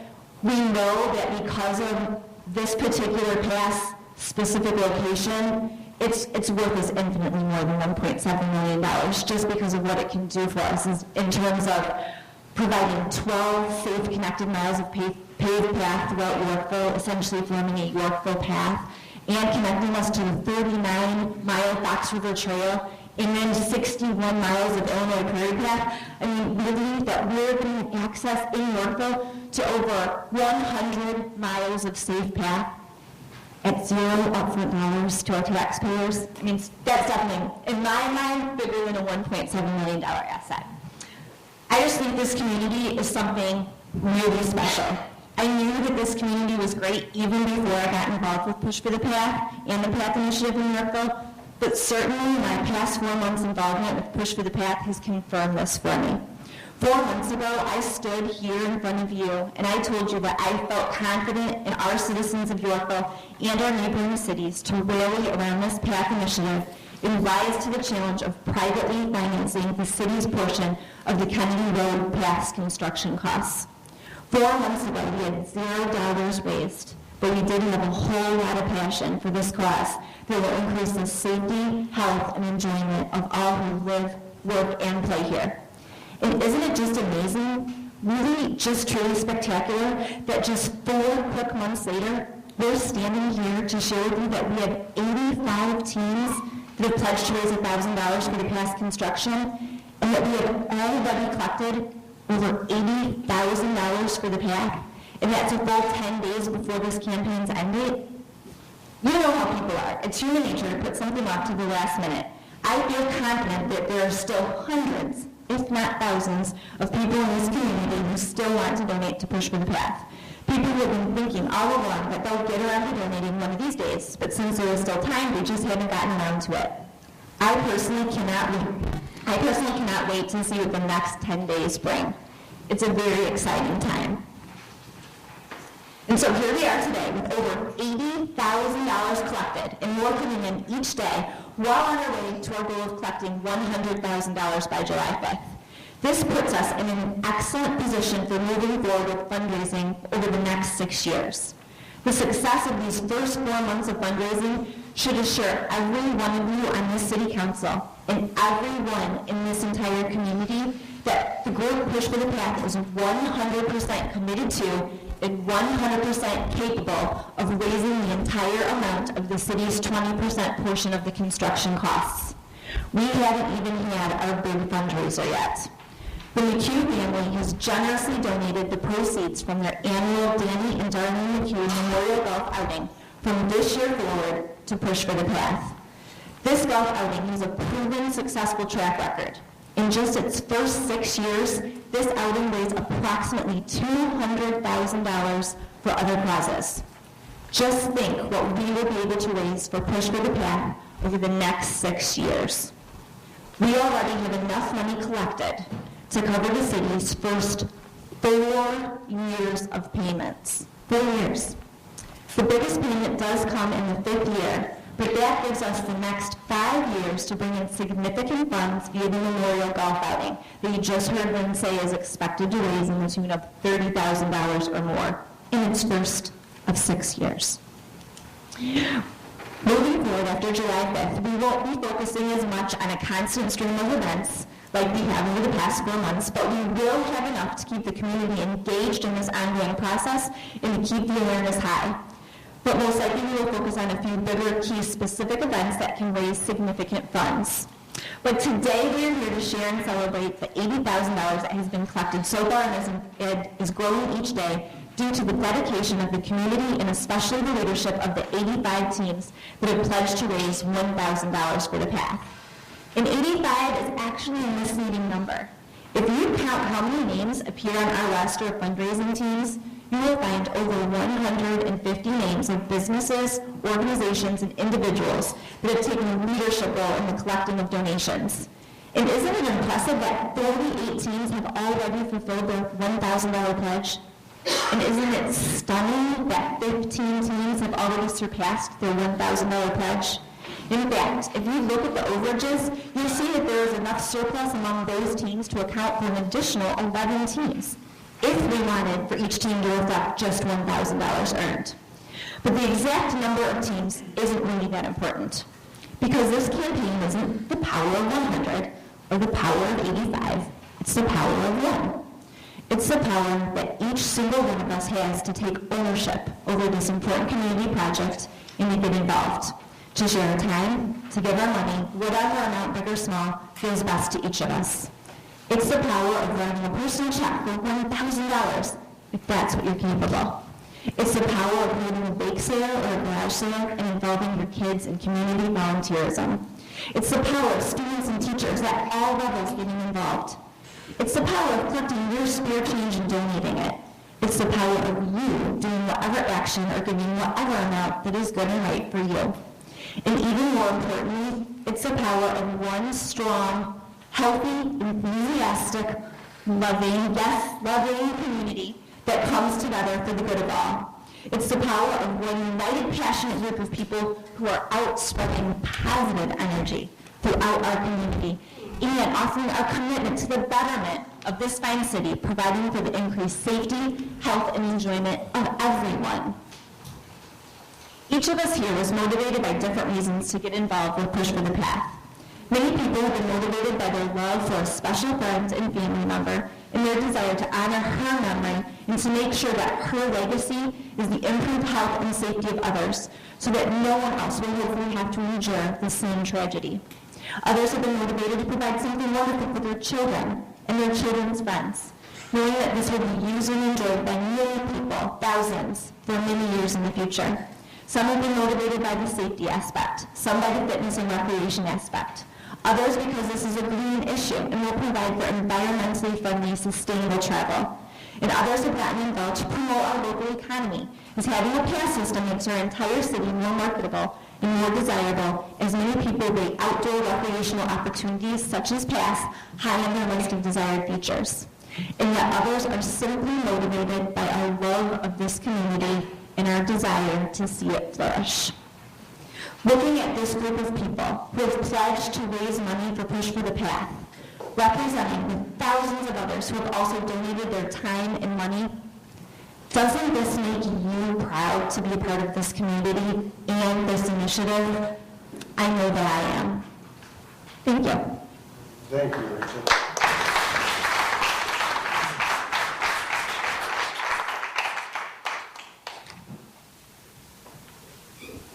Any other citizen comment? Let me just make sure everyone, anyone else?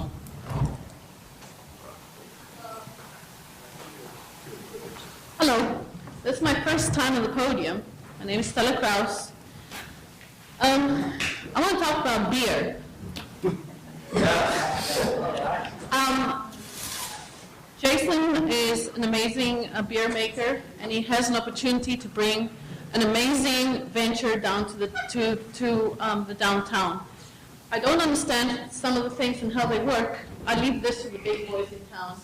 There is a new energy in downtown, and I think it's going to be short-sighted not to help businesses that want to bring a better future to Yorkville. I'm sick and tired of paying high taxes, and I think this is one way that it will alleviate some of that. Businesses have to come to downtown, create jobs, create different reasons people would come to Yorkville.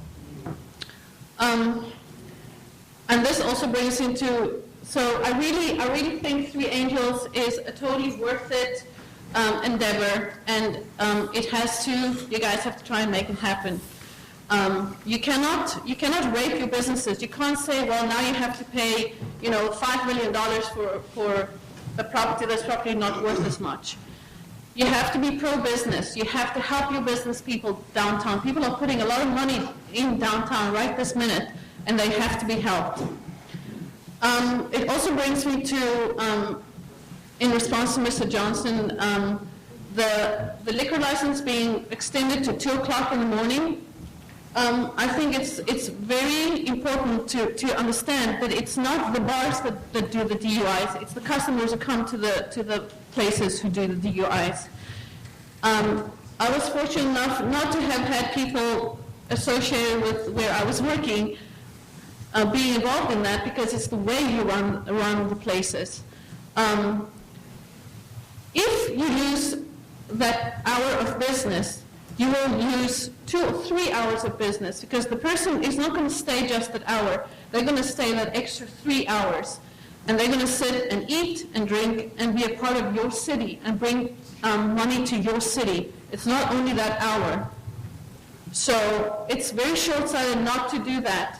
We are losing business to all neighboring towns, and I think that has to pass, and it's time that passed. Thank you. Thank you, Scott.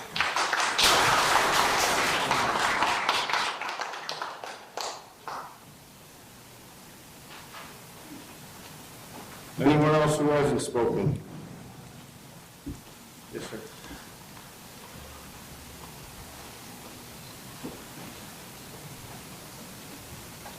Good evening. My name is Tom Gilmore, and I'm not here to preach about what the city wants to do with bike trails or rec center or anything else, other than from the perspective of an Illinois taxpayer who can't fund their pension system, along with several other obligations that they have, but they can come up with grant money anytime somebody wags their tail in some local government. A word, and I mean this as a word of advice, a suggestion, if you will, to the council members. What you're seeing, not just locally, statewide, nationally, and internationally, we're in a black swan moment in history right now. The prudent thing, a suggestion to the city would be to put up a firewall, go back to your basics, take care of the reasons that people really moved here in the first place. Good streets, affordable taxes, and scale back some of these visions until you can better afford them. That's just a word of advice. A further comment about the post office. I had some questions about that when the U.S. Post Office sold the post office building to the city of Yorkville with no bids. It was paid for by federal tax dollars from the post office to another governmental body, And if the city is in fact considering it, I think at very least it ought to be on open bids. Because ultimately the taxpayers are the people who are paying for it once again. And yeah, some of them aren't City of Yorkville residents. Good luck in all that you do, and nobody wants to see the city succeed more than I do. But I have 3 family members who are taxpayers in this city, and they're impacted by everything that you guys do. Please use some common sense. Thank you.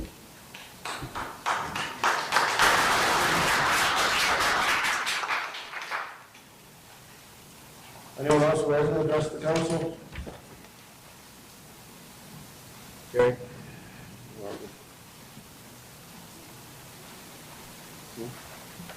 Oh. My name is Rick Tollefson. I don't live here, but I have a company called Boomba that does live here. Just wanted to say, I'm not sure of insinuations downtown. I just want to be clear for the record. I moved my business here in Boomba. I'm from Yorkville, Platteville originally, but went to school in Yorkville. Really have loved being able to move my business to my hometown, being able to buy a building, being able to move 100 employees, and doing what we do at Boomba in Yorkville. The downtown is because I love Yorkville. It's not, I bought the pub, as many of you know. It will be, there's a whole plan that will be implemented at some point. We amazingly, are shrinking the hours, closing early. So instead of taking advantage of whatever laws are out there to make more people drunk, I'm actually doing more to stop that. I have no plans on putting any gambling in any of that establishments I own. The bakery, which has been, go there, it's a great place, doing well in terms of downtown and the new look, and if that's sort of the prototype of what we'd like to build, that's it. I've lost $120,000 so far since the bakery opened. So if there's any sort of insinuation that I'm here, or that what I'm doing in the downtown is some kind of conspiracy to hurt the citizens of the community, I would find that very, very offensive. My commitment is sincere. What Jason's commitment is sincere. We both have a vision of downtown community. It's a beautiful, beautiful downtown. With the river and all that's gone on, we would love to see it filled with the people that we saw on Friday night, but so limited because just not much development going on as of yet. So just want to set the record straight. If anyone would ever like to talk to me personally, they can come to Boomba anytime, and I'll sit down and tell them what I am, and I'm an open book. There's nothing I want to hide. So I don't know if maybe I misread it, but if there's any insinuations of my motives being somewhat darkened, that certainly isn't the case. Thank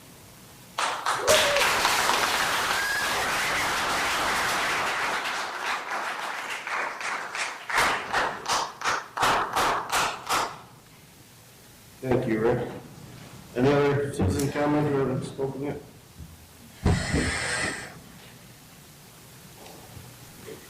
My name is Eduardo Cajina. I'm a citizen of Yorkville. I've lived in Yorkville for about 15 years. My wife grew up in Yorkville. I work very closely with Jason Leslie. I'm going on my 10th year working with Jason. I have seen him, along with the company, bring Middleville to a large volume. I know very closely the vision that Jason has. And I believe the city of Yorkville, since you guys work closely with him and talk to Jason, you know his record. You know he's very successful at what he does. He has multi-million-dollar companies come to him and ask him for advice on how to succeed. Jason's got a passion for Yorkville, very sincere about what the city can do. He has 3 young ladies that go to Yorkville schools. I think it would be very sad to see the city of Yorkville to pass on the vision that he has for that location. I have talked to him very closely about what he would like to do there, and I think he would do an amazing job with that location. Thank you.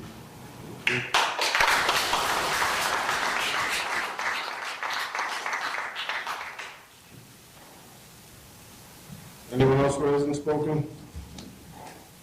George, do you have something? Yeah. I'm going to go and read this, Your Honor, because... You can do it from there if you want. Yeah, if you don't mind, whatever. Under citizens' comments, I've read many emails, both anonymous and named, and I was asked to read another one today, and my name's mentioned in it along with other aldermen. It's not self-serving, but I promised the resident who could not be here going to the airport that I would read it. So I'm going to read it. This is from Jesse Alaniz, subject to citizens' comments, time limits. It has come to my attention that the Yorkville City Council will be taking a vote on limiting citizens' comments to 5 minutes at the beginning of each session, and then 5 minutes at the end of each session. Bart, I would request that you read the following statement, as I'll be at the airport picking up people from work tomorrow, which Bart's preference is not to read it, so that's why I'm reading it. Your Honor, members of this council, I must strongly object to an ordinance that limits the time that any citizen can speak at any meeting. You are all familiar with the amendment. I remind you that you all took an oath to uphold, preserve, protect, and defend the Constitution. President John F. Kennedy stated that the rights of man come from the hand of God and not the generosity of the state. George Washington stated that if freedom of speech is taken away, then dumb and silent we may be led, like sheep to the slaughter. Edmund Burke stated that true danger is when liberty is nibbled away for expedience. And this is what I have seen happen more so over the past few weeks at all levels of government. It is also my understanding that Mr. Gilson attempted to read a letter by a resident and then was interrupted by Mr. Munns, who objected to the email being read. I must then question, what kind of government do we have in the city? Do we have a band of lawmakers or wards of representation? I remind you that government's first role is to defend Americans' rights and not limit them or run their lives. I then do not know what prompted such an action in these times, but I do make the following request. I respectfully request that any member of this council that votes for this ordinance kindly refrain from walking in the Independence Day parade. For Independence Day is a day of celebration in declaring our freedoms and as a warning to all tyrants. Your passing such an ordinance can only be viewed as hypocritical, disrespectful, and all offensive to those who have paid the ultimate price in subsequent conflicts in preserving the blessings of liberty which we hold sacred today. Jesse Alaniz. Thank you. Thank you. Lisa, I'll open up to you, and I'm going to have to open up to everyone for a second comment. I know we let people start talking twice, and everyone can speak Well, that was twice. on the rec center. This is just some other items on the. Oh, I got it. She hasn't gone public already. But again, we got to wrap this up. I mean, it's 20:09 already. Well, I'm kind of glad I waited until after George's email was done, because my email was the email that was read, that some of you objected to, that it wasn't proper procedure, so I'd like to read it again. Doesn't make sense to me, all of the bad debt that the city wrote off for uncollected development fees that no one at the city was keeping track of, to make sure they were being paid. Rob Roy Sewer Fund that the existing residents are now eating and paying for, the countryside tip, that the city paid a developer to tear down the center, $1.8 million, so the developer could develop on the land and then went belly up. Yet again, another example of how the few current existing residents are paying for all of the builder concessions and poor decisions from the city, and all in the name of development. And now here we are again in the same predicament. The city wants to develop, so they create this build program, make the existing residents pay $250,000 out of their taxes so that the new homeowners can get a $10,000 tax credit when they purchase a new home in Yorkville. Builder makes the money. The city gets the additional 22 plus homes in the county in tax revenues, and what do the existing residents get? Higher water and sewer bills and no tax relief. And the city's response to all of this, until they get 2,000 new building permits in a single year, they won't do anything for the residents. Some developers have a lock on their water and sewer and tap-on fees, which I don't agree with, but there's got to be some way for the city to collect the new revenue from the property taxes on these new construction homes and apply it to the water and sewer shortfall that the city will encounter next year. So at this point, the city is basically saying to its residents, no, we'll continue to tax you, raise your water and sewer fees, raise your tax levies, and expect you to pay for all of the development, old and new, and poor decisions that the city has made previously. My concern is, what if the housing and development market doesn't come back for 5, 10, 15 years?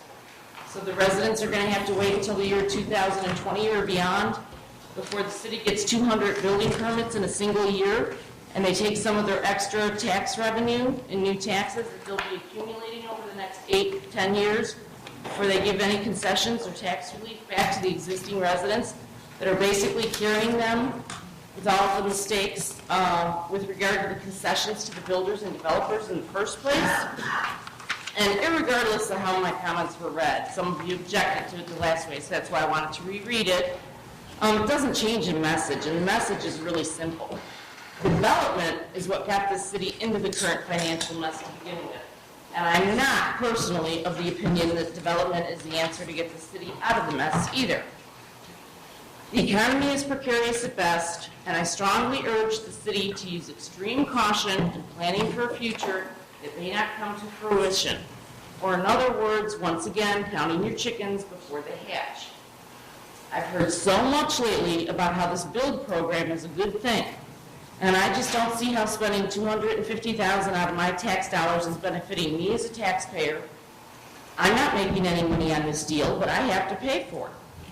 Or how the city was able to lower our property taxes by 30% on the city portion of the 2011 property tax bill. And I want to take a closer look at that. The city tax rate on my 2010 property tax bill was .90196. This year, it's .70449. By my calculations, it's 28%. But if you go back further to the 2009 property taxes, the city portion of my property taxes were only .43735. Then the city portion of my property tax increase jumped from $43735 in 2009 to $90196 in 2010. That was more than doubling it. That was an increase of 110% on the city portion of my property taxes in 1 year. So by my calculations, the city tax from 2009 that was 0.43735 to the 2011 property tax bill, which is .70449, means that basically the city's raised my property taxes on the city portion of it 61% in the last 2 years. Nothing's been lowered. There's been a lot of patting on the back, letter writing, tooting your own horns, congratulating yourselves over the lowering of our city portion of the tax bill and the build program, but neither one of them have helped or are helping the residents and taxpayers in this town. In the last 7 years, I'm not getting any additional services that can justify the expense or the increase of 70% of my property taxes, and that's not just on the city portion. My property tax bill from 2005, when we first moved here 7 years ago, to today has increased over 70%. 70% on the city portion, 70% every place else. There are several things on the city agenda I'd like to discuss tonight. One other thing I skipped. And that is, it's just not my job or responsibility as a taxpayer to subsidize or offer incentives to a failing housing market. And I hope that you don't ever do this build program thing again. I don't see the benefit of it to me as a taxpayer. But yet it's my money being spent on it. The first on the agenda is the Administrative Committee report for the ordinance providing for the extension of the water infrastructure improvement maintenance fee.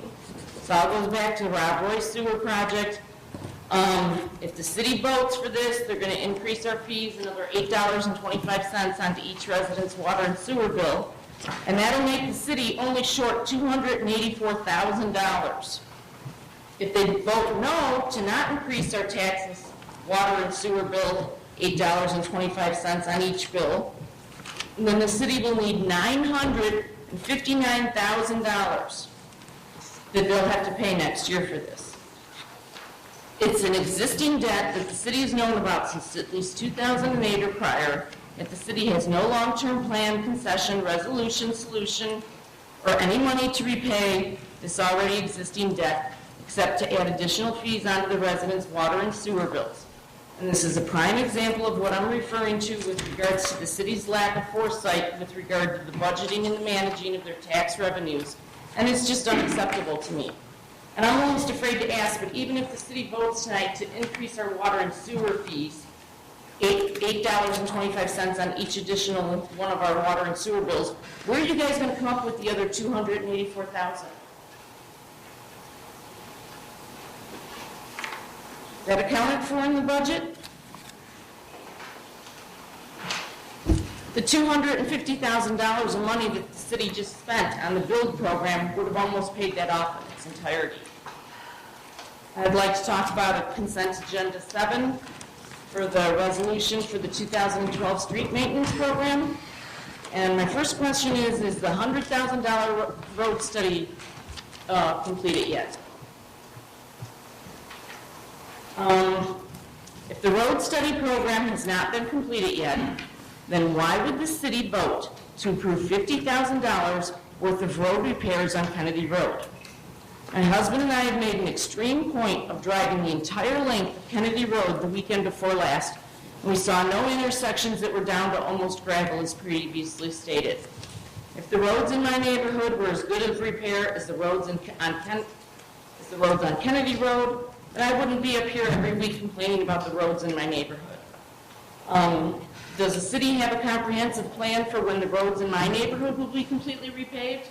Because I'm assuming by the city voting to approve this $50,000 tonight worth of road repairs on Kennedy Road, that the city is telling me that all the roads in my neighborhood are on their list next to be completely repaved within the next year or two.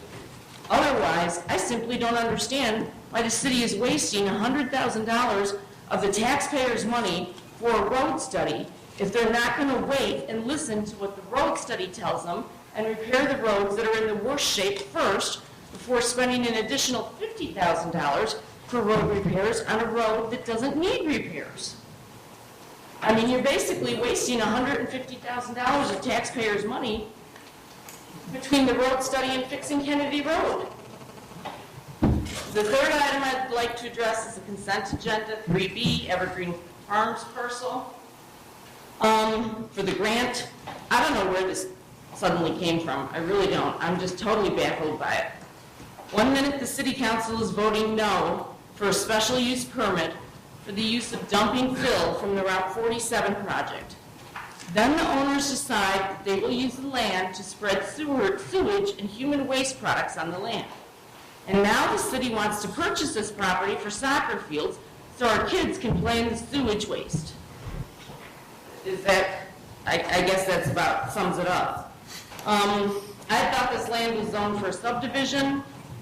If the owners have now decided that they want to sell the land since they can't dump their Route 47 fill on it, then fine, let them. But nowhere did I see in this consent agenda item for the city to proceed with this grant application for the purchase of this land, a price. What's the purchase price of this land?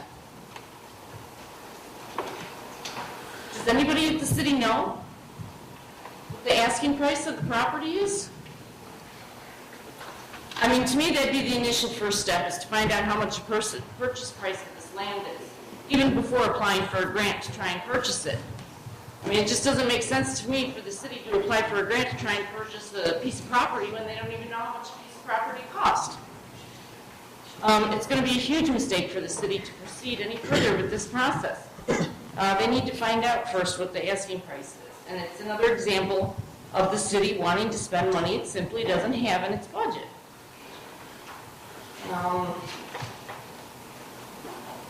Let's see here. Skipping over my rec center stuff from earlier. I really feel strongly it's time for the city to knuckle down, tighten their belts, and get back to the basics of the day-to-day running of the city. Start budgeting for the issues like road repairs, sewer and water main repairs that this town desperately needs. It's time for the city to start figuring out and be held accountable for the already existing debt that they have gotten the residents into before they start spending our additional tax dollars on unnecessary items like the rec center and the Evergreen Farm purchase. Let's start letting the developers and builders pay their own way for the development and the building with no concessions from the city. No locking in fees, no No, I'll get a grant for you and tear down the building and then you can develop it. Let's start taking care of what we have first, including the existing residents with lower property taxes, and forget about all this future development that may never come. The city has no plans of how to pay for it. 2 more items is the mayor's report. Number 1, the home rule discussion. I've sat at city council meetings and that heard all the time that you don't trust the state of Illinois. I will never and could never support this.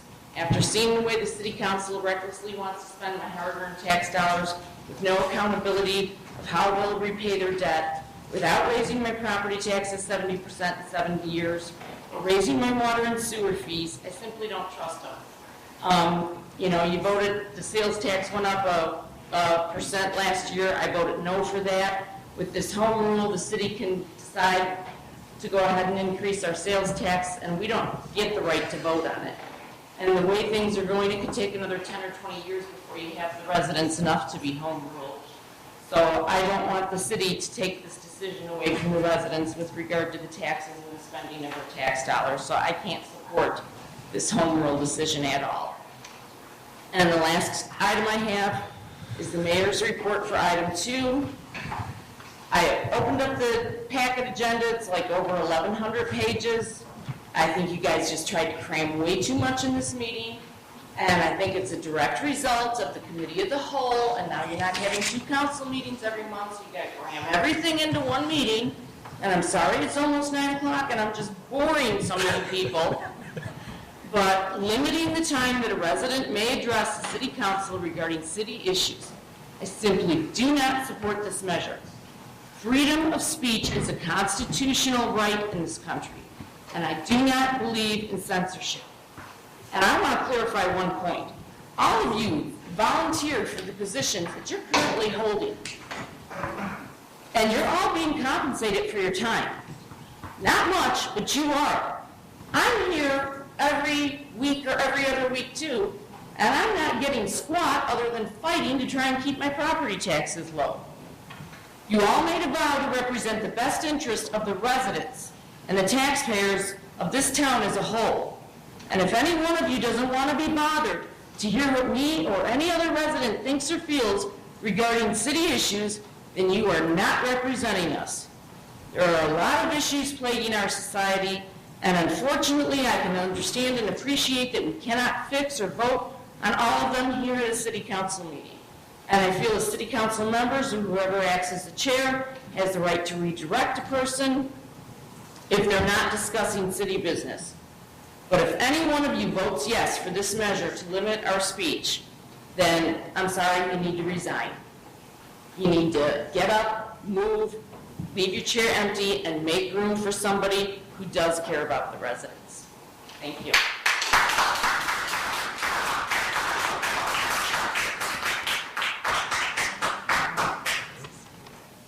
Okay, anyone else who has not addressed the council wish to speak? Yes, sir.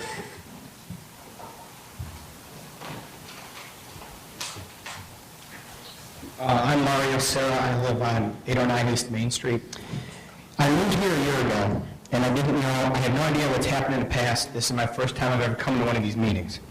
I had family that moved here 20 years ago, and they'd always told me it's a great place to live. So when it came time for my family to make a decision about where we wanted to move, I took that into account, knowing that they've lived here for 20 years. And like any other city, it has good and it's bad, it has ups and it's downs, but they said it was a great place to live. So I believed him when he said that. Sorry, my phone just shut off. I feel that I need to trust all of you, because obviously you volunteered your time, people voted you in, and I just want to say to you that just do whatever you feel do what you think has to be done to move the city forward. Obviously, only living here a year, I don't know everything that's gone on in the past. I'm not saying I don't care about it, but it doesn't have any effect on me because I just know where I am at this point moving forward. I would just like to say, just decide whatever you want to do that's going to help us move forward and continue to grow the city, so that people like myself who came here because other people who lived here said, yeah, it's got good, it's bad, but it's a great place to live, will keep saying that 5 or 10 years down the road. Thank you.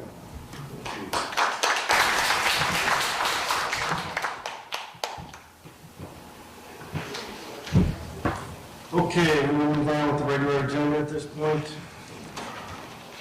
I'll entertain a motion to approve the consent agenda as amended. Second. Roll call, please.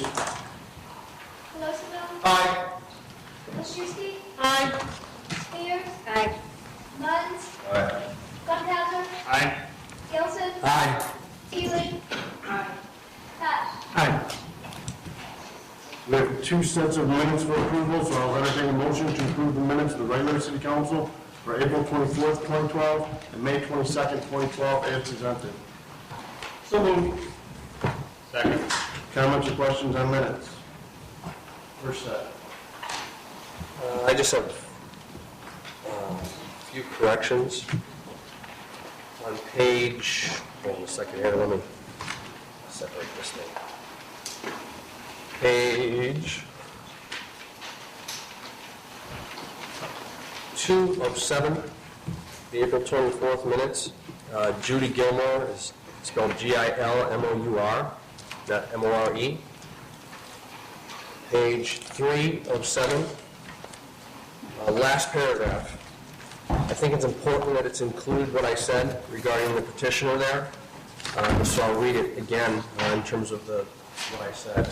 Alderman Gilson referred to the petitioner's continual reference to the 2005 traffic studies and asked if the petitioner feels that traffic in Yorkville has changed since 2005. The petitioner's response was no.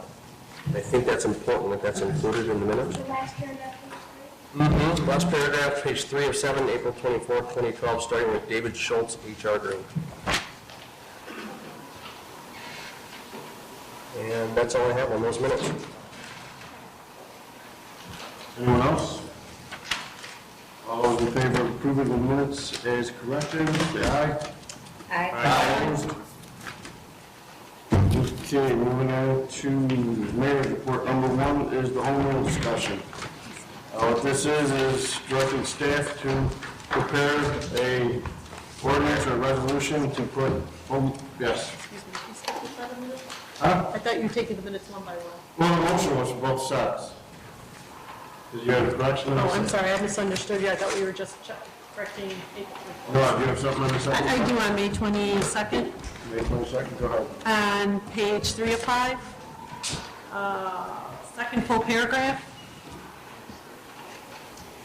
It's kind of in the middle of the paragraph. Alderman Gilson said he was going to vote against this now, but when the application is to be granted, if the money is not available, he will vote against it. And then he voted for it, so I'm kind of confused what your vote was. I wasn't at that meeting. Yeah, so I said I would vote for it now, but if we didn't have the money, when come time of the application, I would vote against it. Come time of the project. So your first statement should be that you were going to vote for it now. Correct. Thank you. Yep. That's all. Do we need to vote on the motion again? Everyone's okay with it, right? Further mayor's report is staff seeking direction on whether or not they should draft an ordinance for a home rule to be put on the November general election. We've talked about this at administration committee and the benefits of becoming home rule. Obviously, it's not about taxation. It's about greater local authority. In fact, I say in the memo that we will pass an ordinance, restricting us to the property tax cap. So any future councils can go crazy with property taxes. But ultimately, this is to put it out to the voters.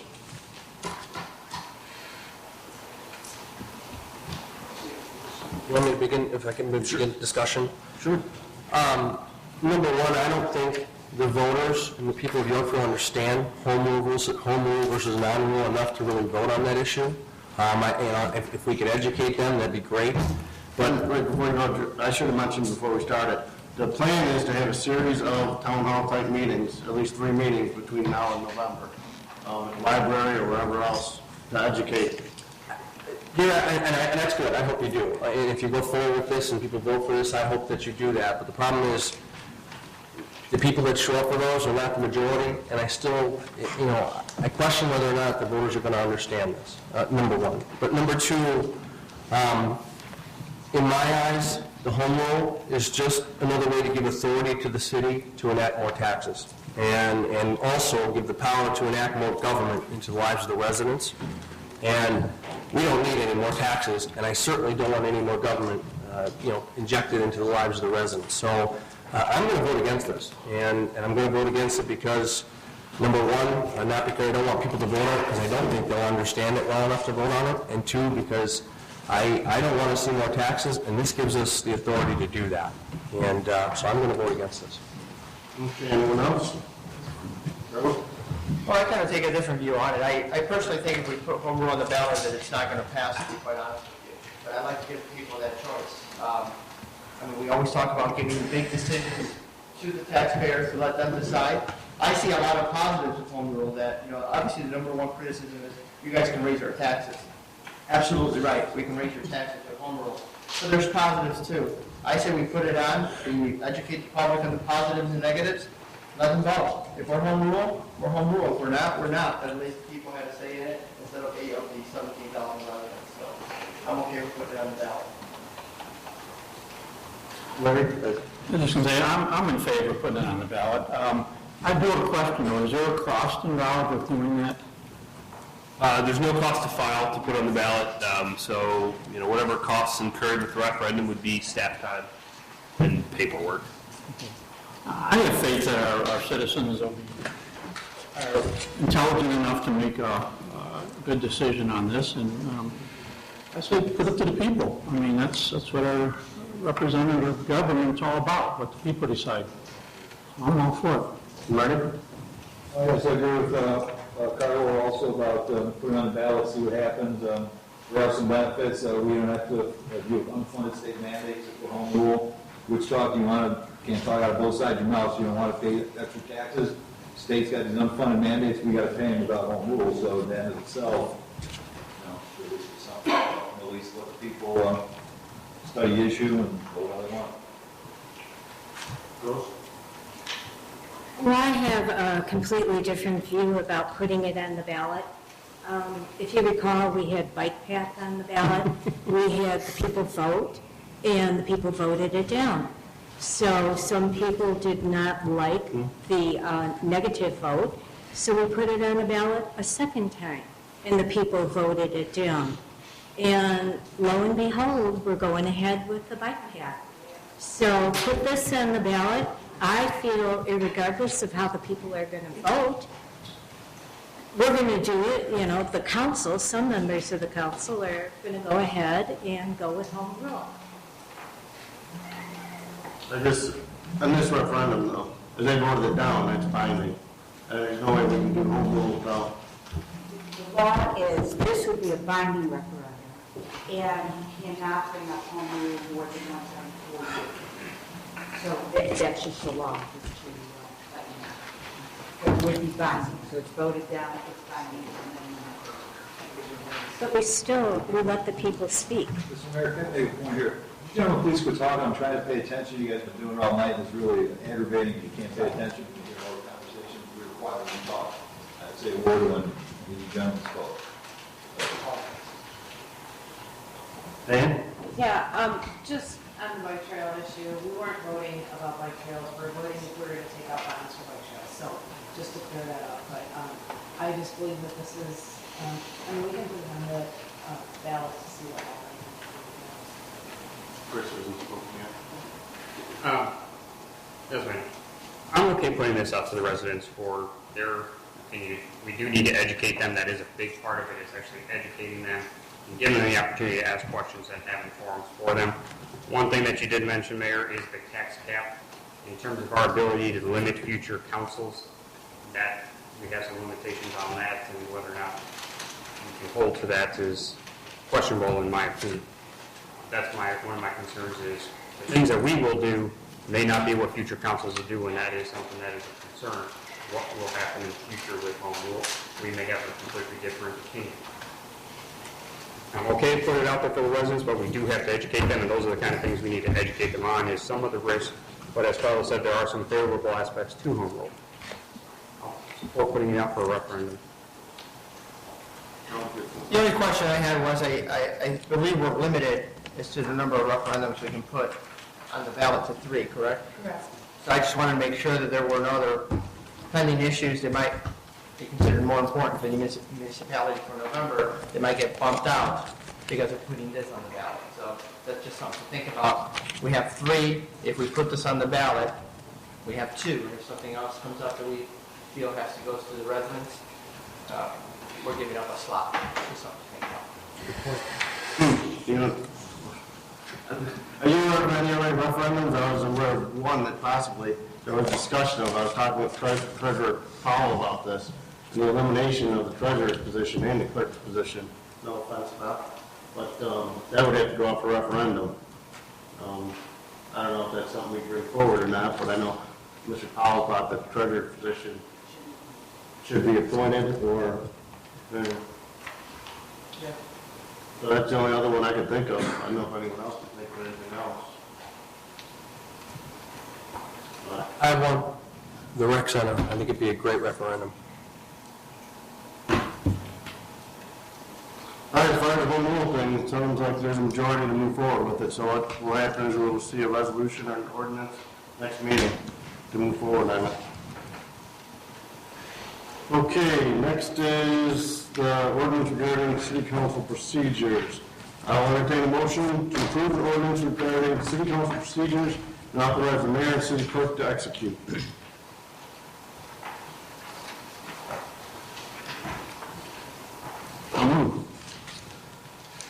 Is there a second? Second.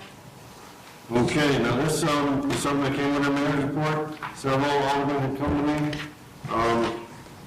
asking about this and how we can be more streamlined at these meetings. So this, I asked Kathy Ward to come up with something. She works at many municipalities throughout Illinois, and this is what she came up with. So I'm throwing it out there. If people are in favor of a 5-minute time limit, at the beginning of the meeting, it would be items that are on the agenda for 5 minutes. Anything that's not on the agenda would be at the end of the meeting for 5 minutes. My opinion is I would never support this.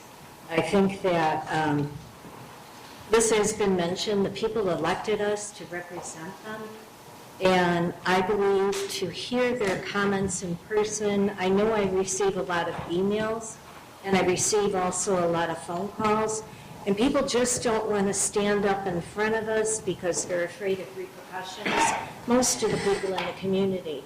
Or they would try to go through us or whatever, but the ones that really, I guess I could say, have the nerve and the passion for our city and stand up there and speak on behalf of other residents or themselves.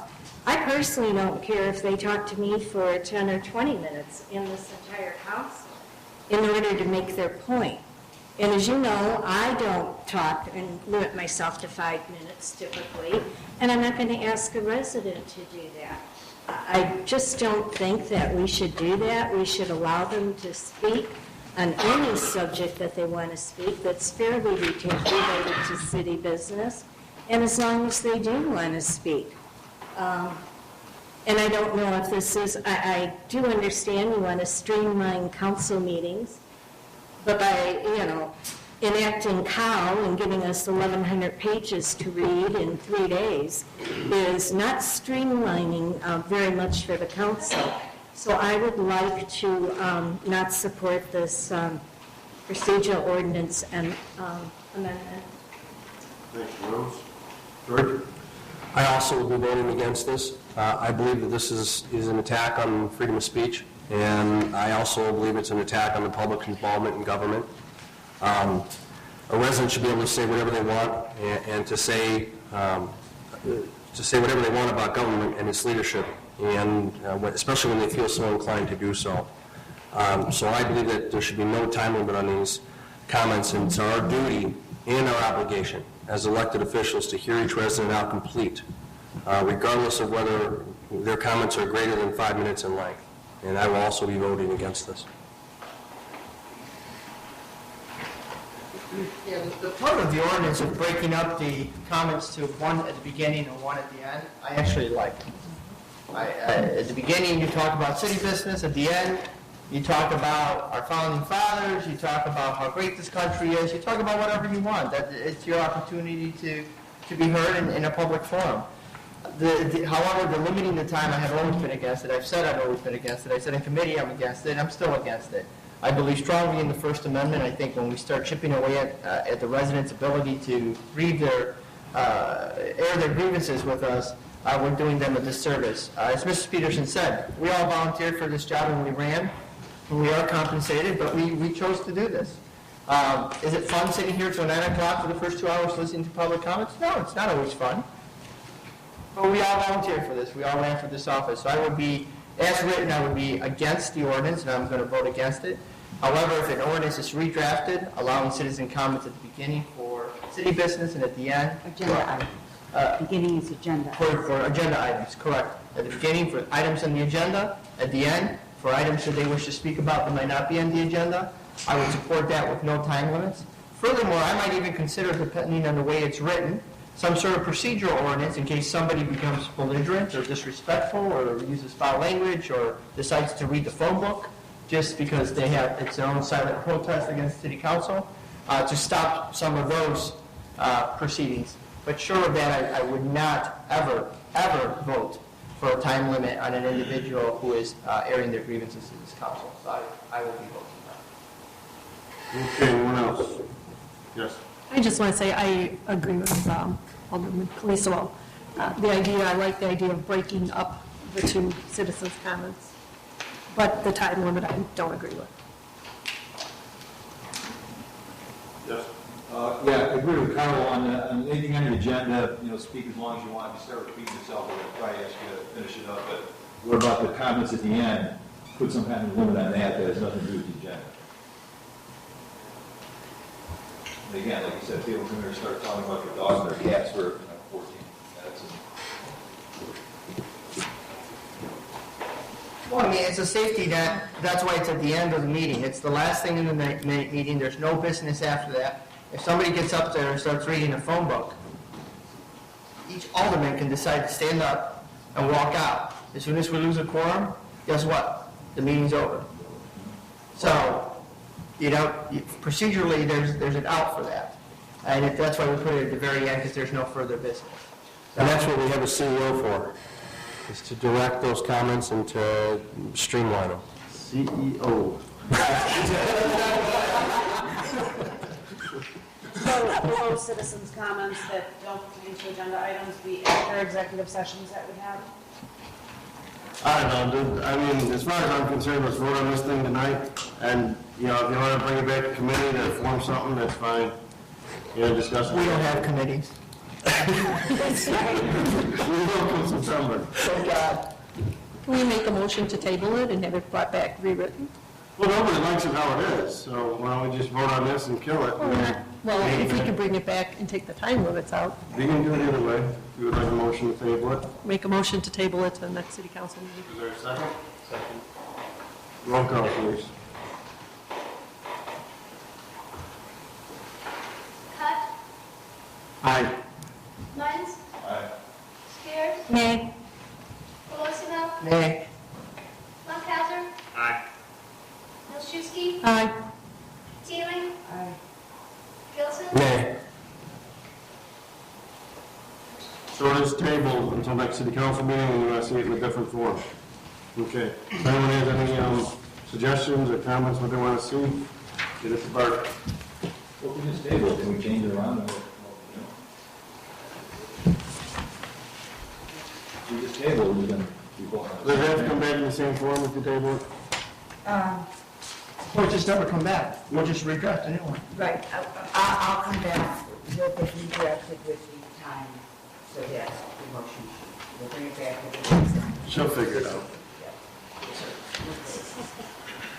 Okay, next is moving on to Public Works Committee report. Alderman Gilson, do you want to? Sure. The Route 34 letter of understanding. I think I don't think there's any particular amendment we need to talk about, so we're just opening it up for discussion, correct? No, we do have a motion in there. Okay. Well, I pulled it, and I have some discussion I certainly want to talk about. Number one, I have a couple questions. We need a motion. I'm sorry. Motion is... I'll entertain a motion to approve the resolution of intent regarding Route 34 Shared Use Trail and authorize the mayor and city clerk to execute. So moved. Do I have a motion and a second? Okay.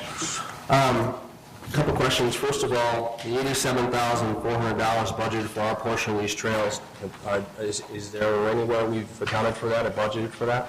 No, we talked about this at the last meeting.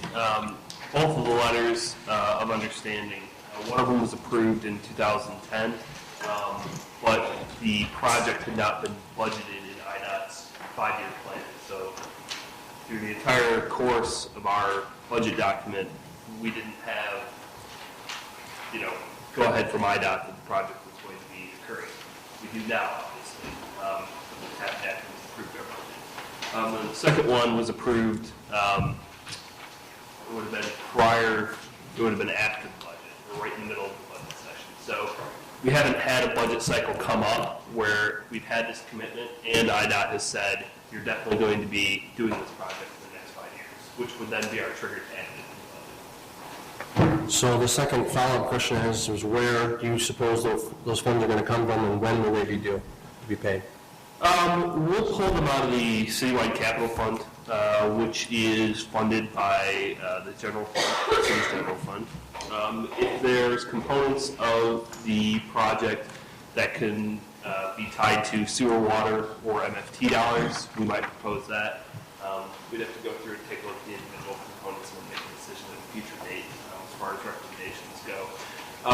And then, the timing of the expense really just depends on IDOT's ongoing budget process. So I think they've got this only through, they do have it through construction, I think in 2016. 2015, approximately. Okay. So it'd be our fiscal year 15 or fiscal year 16, depending on when that fell in calendar year. Now, back to the citywide capital budget, you'd say it's the same budget that would be putting in projects for our streets and our infrastructure? That's for general city projects. So not water, not sewer, not anything in the downtown tip, but road maintenance, general projects. And if we can't pay for our roads now, why should we go forward with this? Well, as it was explained at the last meeting, this is actually 2 different letters of understanding that we've already committed to. Okay, so this folds us into one. And actually, the new terms of the one letter of understanding are actually more beneficial to the city than they were as 2 separate ones. So that would be my argument, is that it's a better deal. Okay. And then, if you don't mind, one more comment to the letters of understanding. I, in the past, have opposed many letters of understanding. And the reason why is signing these letters of understanding years in advance of these projects. When they come due, if we don't have the money, we're committing ourselves to doing the projects when we can't fund them. And that ultimately equals taxes for these guys out here. And, better yet, I sort of find it ironic that, we're looking at committing to these letters of understanding, yet the state, who can't pay their bills, they're short in schools, they can't pay for their projects, they've got all these things that they can't pay for pensions, you name it, they're broke, has all these funds set up, for all these trails and that sort of thing. I guess it would be sort of interesting to ask the question, if we made the state operate on a letter of understanding, maybe they'd pay their bills. And more importantly, if we did ask that, I can tell you what would happen. The answer would be, no way, we're not committing to any of that ahead of time, because we are not sure we have the money now. And I don't think we should operate any differently than that. So, I oppose this, and I don't care whether or not we voted for the 2010, 2010 letter of understanding. Maybe some of us did, maybe some of us didn't. But I can tell you right now, looking at it from a funding perspective, we don't have funds. And I'm not going to vote for something in 2015 and 2016 that's going to stick it to the taxpayer when I don't know if we're going to have the funding to do it. So I'm going to vote against it. Larry? So, just to clarify, this council, a previous council, both entered into letters of understanding with the state. And if they hadn't reapproached us with this new letter of understanding, we were expecting to spend up to $150,000 on this project. So by accepting this new letter of understanding, we're going to save $60,000, maybe a little bit more. To me, I mean, yeah, we can't control what the state is going to spend their money on in the future, but you know what? We got to start somewhere here. And I think to me this is a cost-effective way to do it, and I'm going to support it. Yeah, I mean, George, I agree with you 100%. If this was a new letter of understanding for a new project that we're committing this council to in the future. The fact of the matter is, this council, and not necessarily this council, but this council, the city of Yorkville, has committed us to this project at a 50-50 split with the state. If we approve this new letter of understanding, it's the same project at an 80-20 split with the state. We're already committed. The fiscally responsible thing to do is approve the new letter of credit. So even though we're still committed, we don't want to be, we're committed at 20% versus 50%. So I don't want to cut off my nose to spite my face here. I mean, I agree with you if it was a new project, but considering it's a project this council has already approved, I think it's fiscally irresponsible not to approve it. So I don't want Anyone else who has this one? Chris? Yeah, as we said in the last one, we're committed to $150,000 right now. If we do not accept this, we're paying $150,000 as compared to $87,000. I know we don't have it, and we have to figure out how to do that. Our worst case is a reduced amount of engineering fees to back out. I mean, that's what we talked about at the last one is we're committed. If we have to back out, we back out the engineering fees that we're committed. That's if we get to that point where we can't find the funding, which it's not that far off, and right now it doesn't look good that we're going to have any of that money. But it is, as Carl said, irresponsible to say no and accept $150,000 as compared to $87,000. Reduce the burden and do what we can to plan for it, and if we have to, we back out of it and pay our engineering fees as the state requires us to do. Anyone who hasn't spoken who wishes to speak? Yes, I agree with Alderman Funkhauser. We're already in this, and we're not going to get a better deal to do it. And I have faith in the state of Illinois, even though my tongue's in my cheek, that we're going to become like Wisconsin and Indiana in a few years.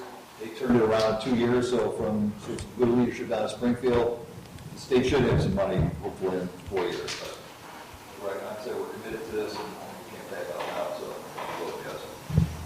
Anyone else who hasn't spoken? George? Two things. Number one, what you're really doing is renewing your commitment to pay a bill that you can't afford. So that is not fiscally responsible in any way, no matter how you spend it. And number two, what I'm going to do is ask the $1 million question. What happens if we don't? If we don't agree to this letter of understanding and we tell them we can't pay for the old letter of understanding that's committed us to the 50%, what then? Has anybody explored what happens then? Yeah, I'm sure the state would pursue every legal opportunity they had to come after us with the bill.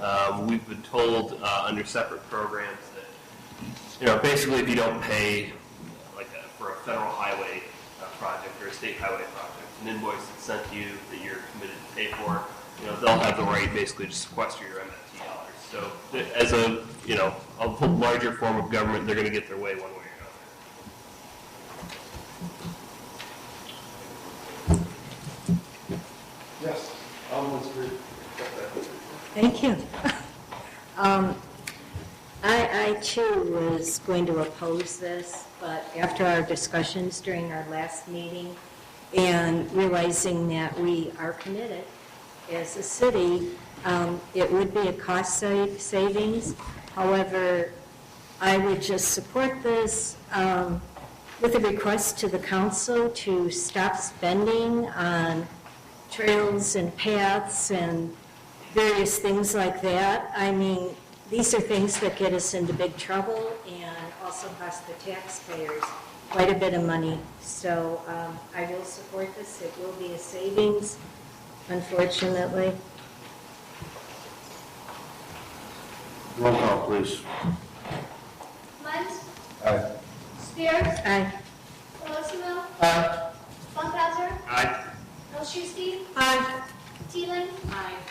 Gilson. Okay. Pat. Aye.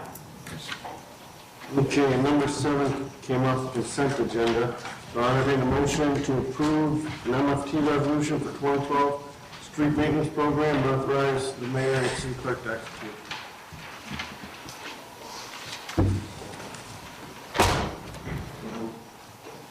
Second.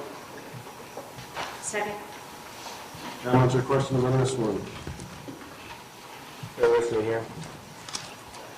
I think the specific questions posed have been related to our choosing of the specific roadway.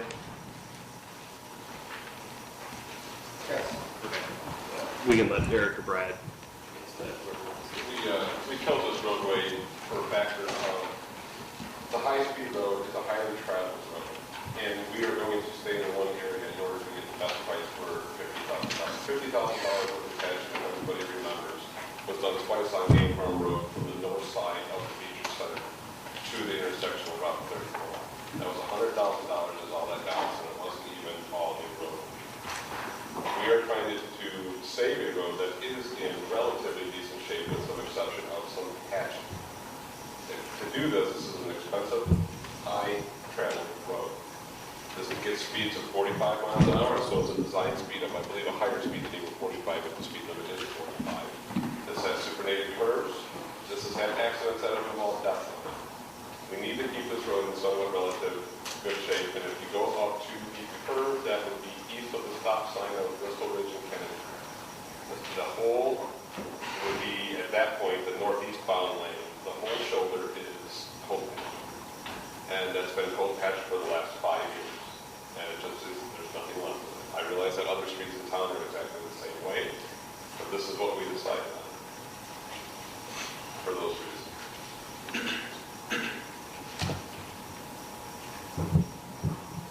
I said it at the Cal meeting, and I'll say it again today. I just, this is self-serving, but I don't need a $100,000 study to tell me that the roads in Ward 1 are the worst roads in the city, period. And I have gotten several calls and emails regarding this very issue since the Cal meeting.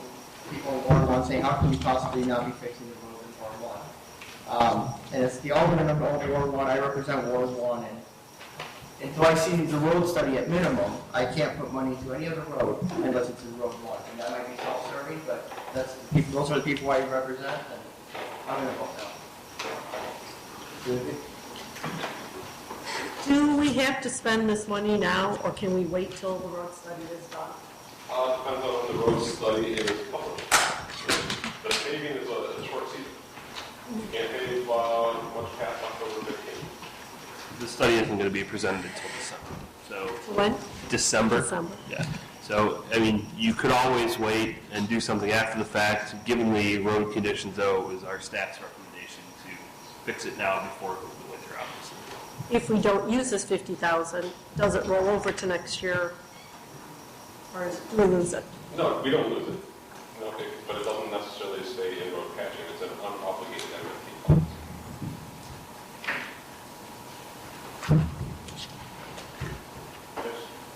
Can we use the NRFT funds to repaint arrows in on the streets? I mean, it's very dangerous on Countryside Parkway. The arrows are completely gone. People don't know if they're in a turn lane, the straight lane, so they just go straight. I don't care what lane they're in, but there's going to be major accidents there, and I've received many phone calls and emails. We can look at that. Okay, because I think I brought that up several months ago. We have other line items that can cover that expense. So. We do have something that can do that, because I would ask that that be rushed. That's a highly traveled area, and it's very, very dangerous. And that's something we're just doing house, correct, Eric? You guys don't do Countryside Parkway is a country road. It's not normal road paint like we use on Fenway. That's why it's coming off so quick.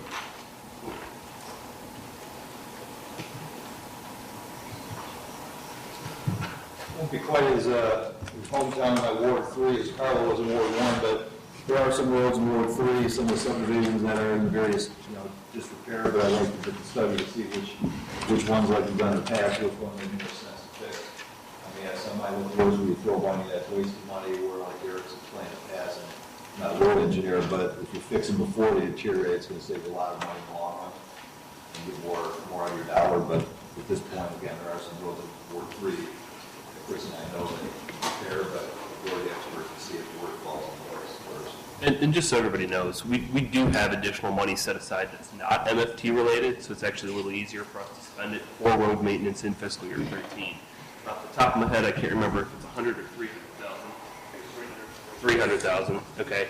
And that's, again, all contingent upon how well your non-home rule sales tax come in. So they've been coming in well, so hopefully that number will be a little higher.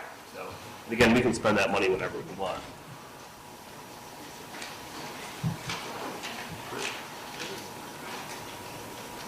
I'd like to see the road study to know. I mean, that's what we are putting the money there for, so that we know what is the analysis of the roads and what is our point of attack on this. That's what the road study is for. I'd like to see it. We do have roads that are in bad condition. Right now, we earmarked $50,000 this year. So do we do nothing this year and wait until we get the road study in December and then that rolls over to the next year? If we have $300,000 generally reserved for next year with some caveats pending the sales tax? Or do we put it towards a road that we could reserve? We have staff recommendation on those that is where we should put it. I'm inclined to put it towards the road, spend the $50,000 to save this road. I'm also inclined to save it, roll it over until we get the road study. But immediate action would say that we need to do something. I know we all have our points that we have as interests, such as the roads in Ward 3, Ward 1, Ward 2, Ward 4. It's not my decision to necessarily choose which road is the best road to replace. That's why I rely on staff. That's why we're doing the road study. I'm going to defer this to staff, and I'm going to support doing this with the funds that we have and preserve a road that's in relatively good condition, but does have some potential for deterioration and other issues on it, as we've seen recently. I just want to reiterate this one point too. We've identified this road and that particular curve as a potential issue.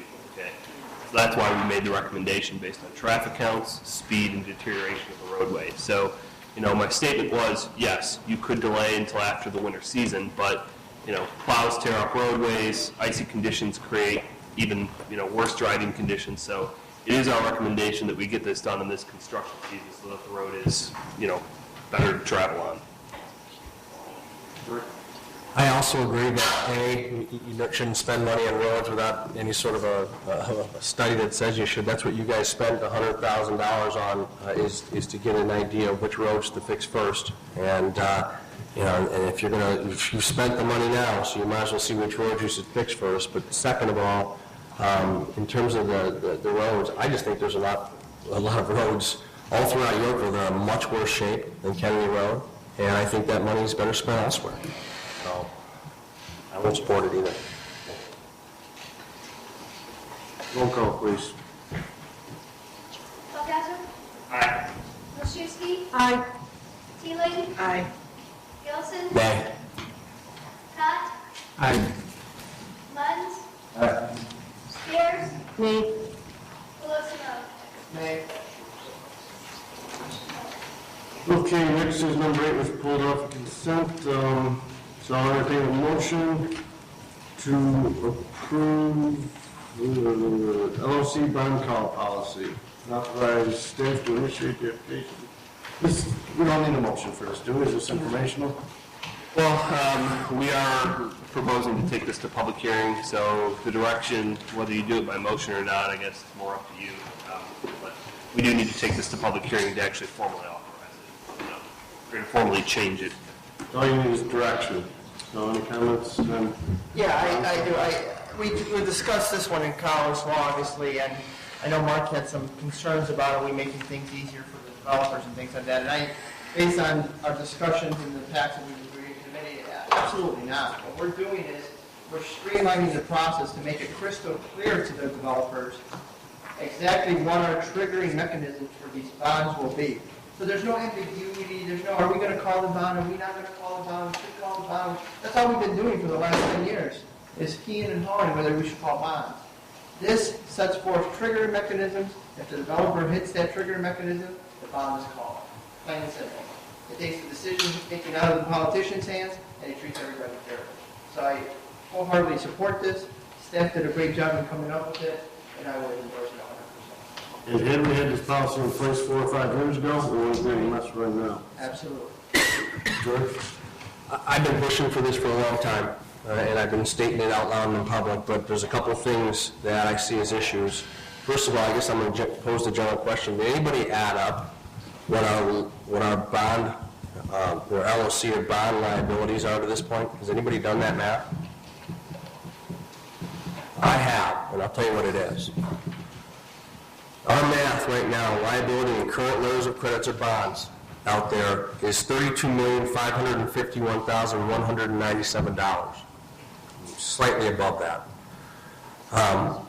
And that doesn't equate to dollars until A, we have to install or contract out to get this infrastructure or punch out list items put in or replaced. But here's the scary part of all this. And I stated this before, and it is very scary. We have nowhere near the dollars in security for these items right now. If we had to do this, all these items now, even in the future, it's only going to get worse as time progresses. We have nowhere near in securities for all these items to do what we need to do to put in all these punch list items that we have letters of credit or bonds for. Number one. Number two, like I said, as time progresses, that's only going to get worse. And with the inflation of today's materials and labor's costs, it's going to get progressively worse fast. That being said, I stated in the committee meetings that I don't think we should be extending the time allowed before calling these bonds. If you realize that we have at least 72, not counting all marked expiration, all marked ones that say expiration information not available, we have 72 of those bonds and letters of credit with expired dates. And we all know from a council perspective what that means. I agree strongly with a lot of the staff's recommendations in here. I do believe that there's a lot of good things in here too. And I think that some of these things need to be enacted. But extending the time allowed to 3 or 4 years is what I oppose. And I wish we would all consider that and not extend this out for calling these things 3 to 4 years. I'm torn here because I think I need to vote for this. I like a lot of what's in it, but our liabilities are huge here.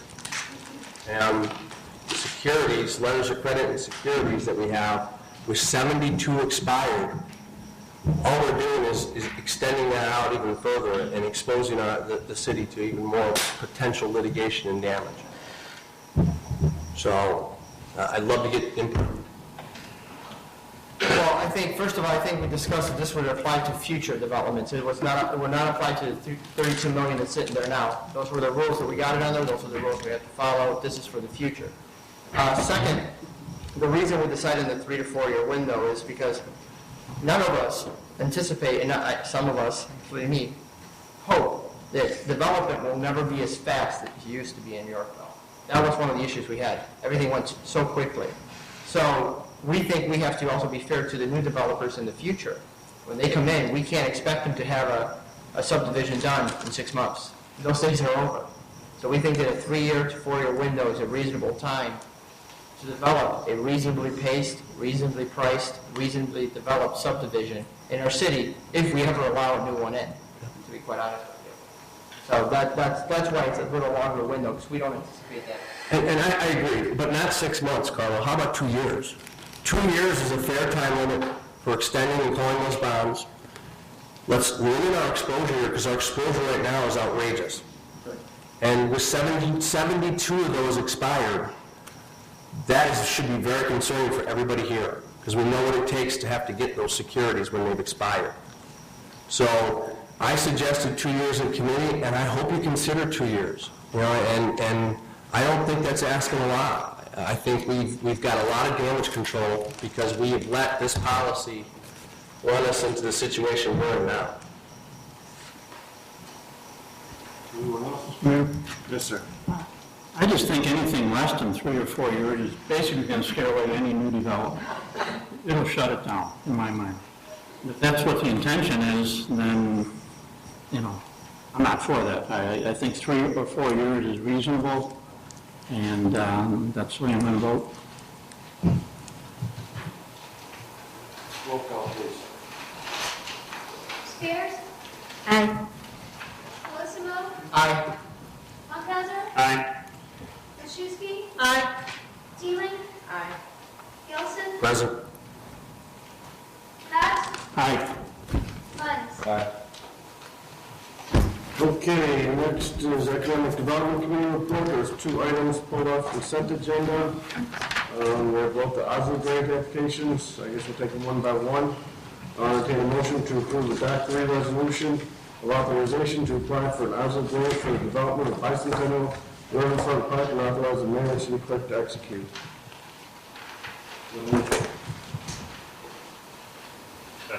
Comments or questions on the riverfront park Oslo grant?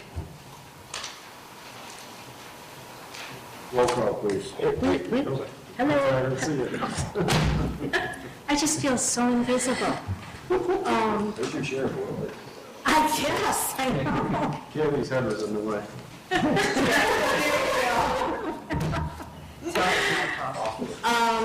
Once again, with the grant cycle application, and I did get an email that we did not receive the other grant we were counting on. Same thing, Riverfront Park Development was denied. And my thing is, again, I know that we keep saying that, you know, it's going to be in-kind contributions and everything else. I just don't think we're in a position right now to apply for any type of a grant. And I do believe it's going to cost the city money, whether we have to do maintenance on all of this, or I just, you know, and again, I brought this up last time, the letter of evaluation, actually that was dated May 2010. And did the property, I know my property value has gone down. Has this gone down? You know, it's not current. And it's saying, you know, some elements can be completed by the city with no additional greater than, or financial layout. And then it also indicates the value of the property is greater than $400,000. I think that may be questionable. So as much as I would like the riverfront to look beautiful like it does on this sketch, I really can't support this at this time. In addition to that, I agree with all those statements, but in addition to that, I don't trust that we're going to get the money for the OSLAD part of it. You know, the state can't pay their bills now. You know, at the sake of sounding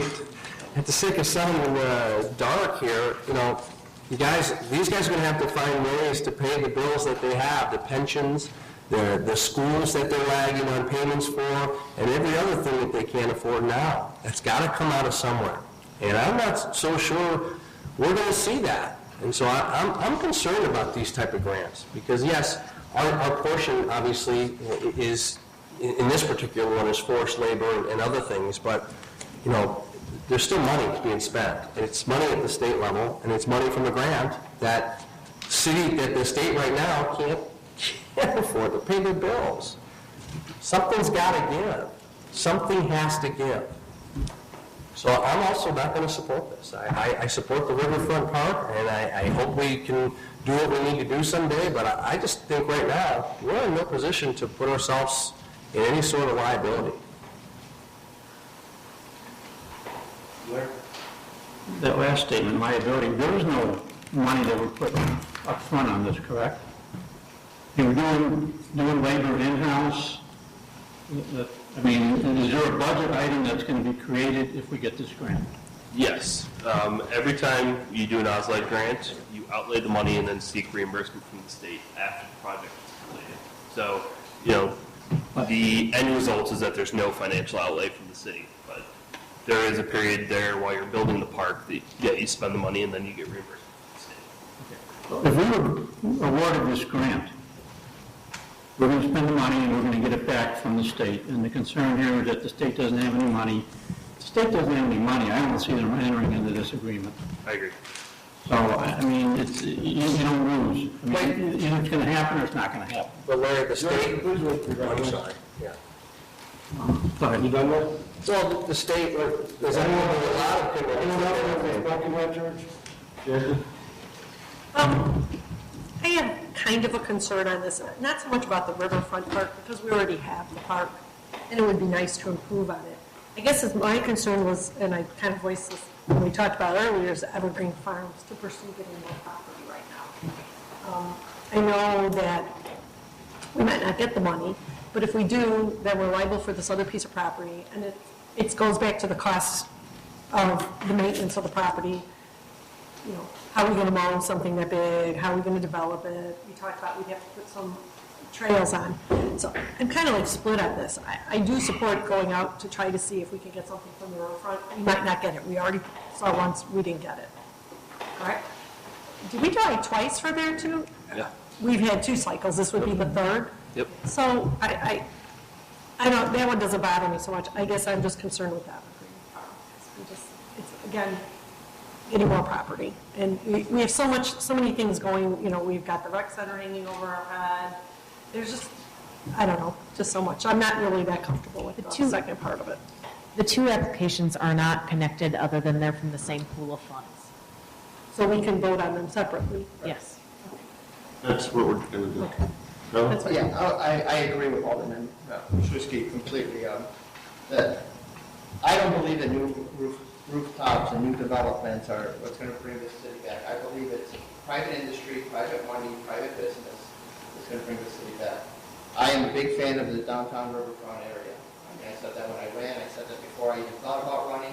I think that the development of the river in Yorkville is the catalyst that will bring this city back into an economic recovery.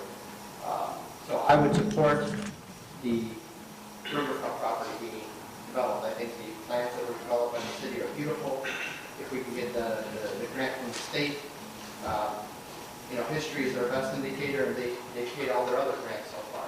So, I agree with you. I'm not the biggest fan of the state of Illinois, but when it comes to these types of grants, they haven't defaulted on one yet. I mean, they have paid them all.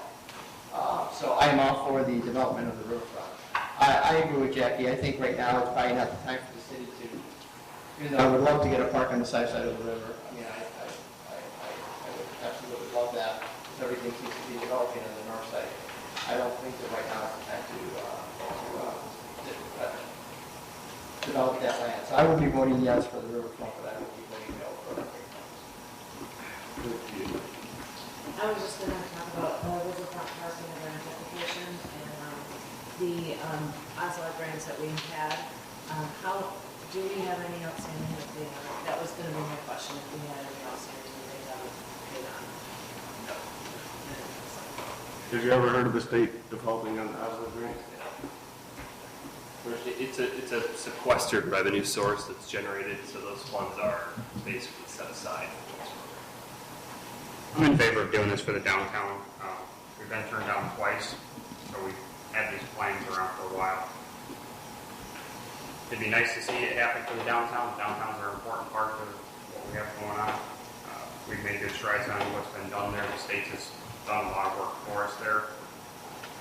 I'm not generally in favor of them putting all this much money out there for these projects when they're not paying their own bills. They're doing it anyways, though, which is the catch-22. They're going to do it even though they can't pay their own bills. I'm going to support doing the riverfront park. We'll see what happens. I guess I have 2 questions for you. Do you like your 66% tax hike? Mine was actually more than that, to be honest. Okay, well, I'm just saying, the state of Illinois just jacked up the taxes on your portion of your tax bill 66%, number one. Number two, the state of Illinois can't pay their pensions, can't pay their schools, are shorting themselves on infrastructure. They have all these issues, and I guess my question here is, priority, from a priority perspective, you're okay that they're prioritizing and allocating funds towards things like this, instead of putting things into obligations that they already have and they have committed to meet and they're not meeting? Because really, the reality is if it doesn't start somewhere to get this fixed, it's never going to get fixed. And you're going to keep seeing the problems over and over and over again that we're facing now. The problem with your logic, George, is that you have to look at who we're elected to represent and what our position is, what our lot is in life. The problem that you say we're having, that's something that you need to run for the state house or the state senate and get down there to do something about it. Our position is to represent the taxpayers of Yorkville. And if I can get some of the 66% that's being taken out of my pocket back to Yorkville, I'm all for it. And I understand the system is a vicious, evil, slippery slope system because it pits cities against each other because they're all going to go with their hand out. So the problem is not with the municipalities because we're all trying to do what's best for our own residents and bring some money back into our municipality. The problem is in Springfield. So that's where we have to facilitate change. Sitting here in silent protest and not taking money that would come back, that our taxpayers already sent to Springfield, and bring it back for them, is not going to accomplish anything. We accomplish things by dealing with Springfield, not by sitting here in silent protest and letting somebody in, Crete, Illinois, get the tax money that we put out. That's what I'm saying. And this is good, healthy debate. I mean, but I can tell you this. It's not. I disagree with your philosophy is, if you don't like it, go to Springfield. The philosophy really is what you're doing is saying, yes, I'll take it. And every time you reach your hand out, you're saying, yes, I support this system. And when you reach your hand out and you support that system, they're going to keep feeding that system. Somewhere or another, when they can't pay their bills and they're raising their taxes 66%, cities, including ourselves as elected officials, have to put a stop to this. It just has to happen, and it has to be at all levels, Carlo. I agree with you. Springfield's a joke, but it has to be here, too. Right? I'm just going to add to this that the city of Yorkville not applying for a state grant's not going to stop the state from handing out grants. I owe it to the residents of Ward 2 to get every single dollar back I possibly can. We won't apply for it. I guarantee you, Oswego or and any other community in this area is going to be applying for it, and they're going to be getting them. And if we don't put our hat in the ring, we're never going to get anything. But then we're going to be paying more taxes for that, Larry. You're okay with them jacking your taxes up because Oswego did it. You're okay with them jacking your taxes up another 30% because Oswego took it instead of Yorkville? We'll be paying more taxes whether we get the money or Oswego gets it. But that's not changing the way they do business. I think we move ahead with this. Chris? We ran for office to do what's right for our residents. This is the right thing to do for our residents. This is helping Yorkville. We also need to lobby. We have a lobbyist that we utilize through our Metro West. Utilize our lobbyists, go to Springfield, get the laws changed, get them to do it. Until then, it's not going to change. If we say no, every other city in the state is going to have the same request, and it's going to keep perpetuating the cycle that is the wrong cycle. It's not going to change it this year. We have to lobby. We have to get the laws changed. We have to get them to change their process. It's been that way for years. We have to lobby to get it done. And until we put enough pressure on them, they're not going to do it. But for this time, it's not there.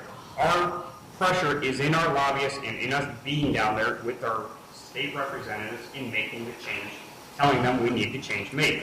It's already done right now. They're expending things for the years down the road.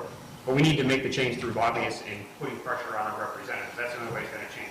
But we have to represent our residents, plain and simple. But you're comfortable spending $502,000, $700? Excuse me? Oh, I'm sorry. Idealistically, I agree with you. It needs to stop somewhere. But then, George, we have to go to every community in Illinois and tell them, don't go for an OSLIT grant. It's not going to happen. It's a wonderful, grandiose idea, but how can you get everybody in the state, every community in the state, like, hey, don't apply for an OSLIC grant? So it's out there. I agree with you. It stinks, but I also agree, let's get the money back in, because it's there. If we don't take it, somebody else will, and somebody else will benefit, and the cycle isn't going to change because we're not going to get every community this year, who knows when, to say, hey, enough is enough. So we might as well bring the money in. We don't even know if we're going to get it. It's a try. So let's try for it. Yeah, I'm supporting it. And I've stated this before, it's just a different philosophy. I don't believe you should support a broken system. I don't trust putting out $502,000 of the taxpayers' money, which is what we'll be doing, in hopes that Illinois is going to pay that back. Because I don't trust the state of Illinois. And that's the concern. Roll call, please. A, 3A. Move from Parks and Housing Grant. One thing on consent, just 3A. 3A. Roll call, just on 3A. We'll do it all over again for 3B. Okay. God. Pat, Aye. Munns, Aye. Spears,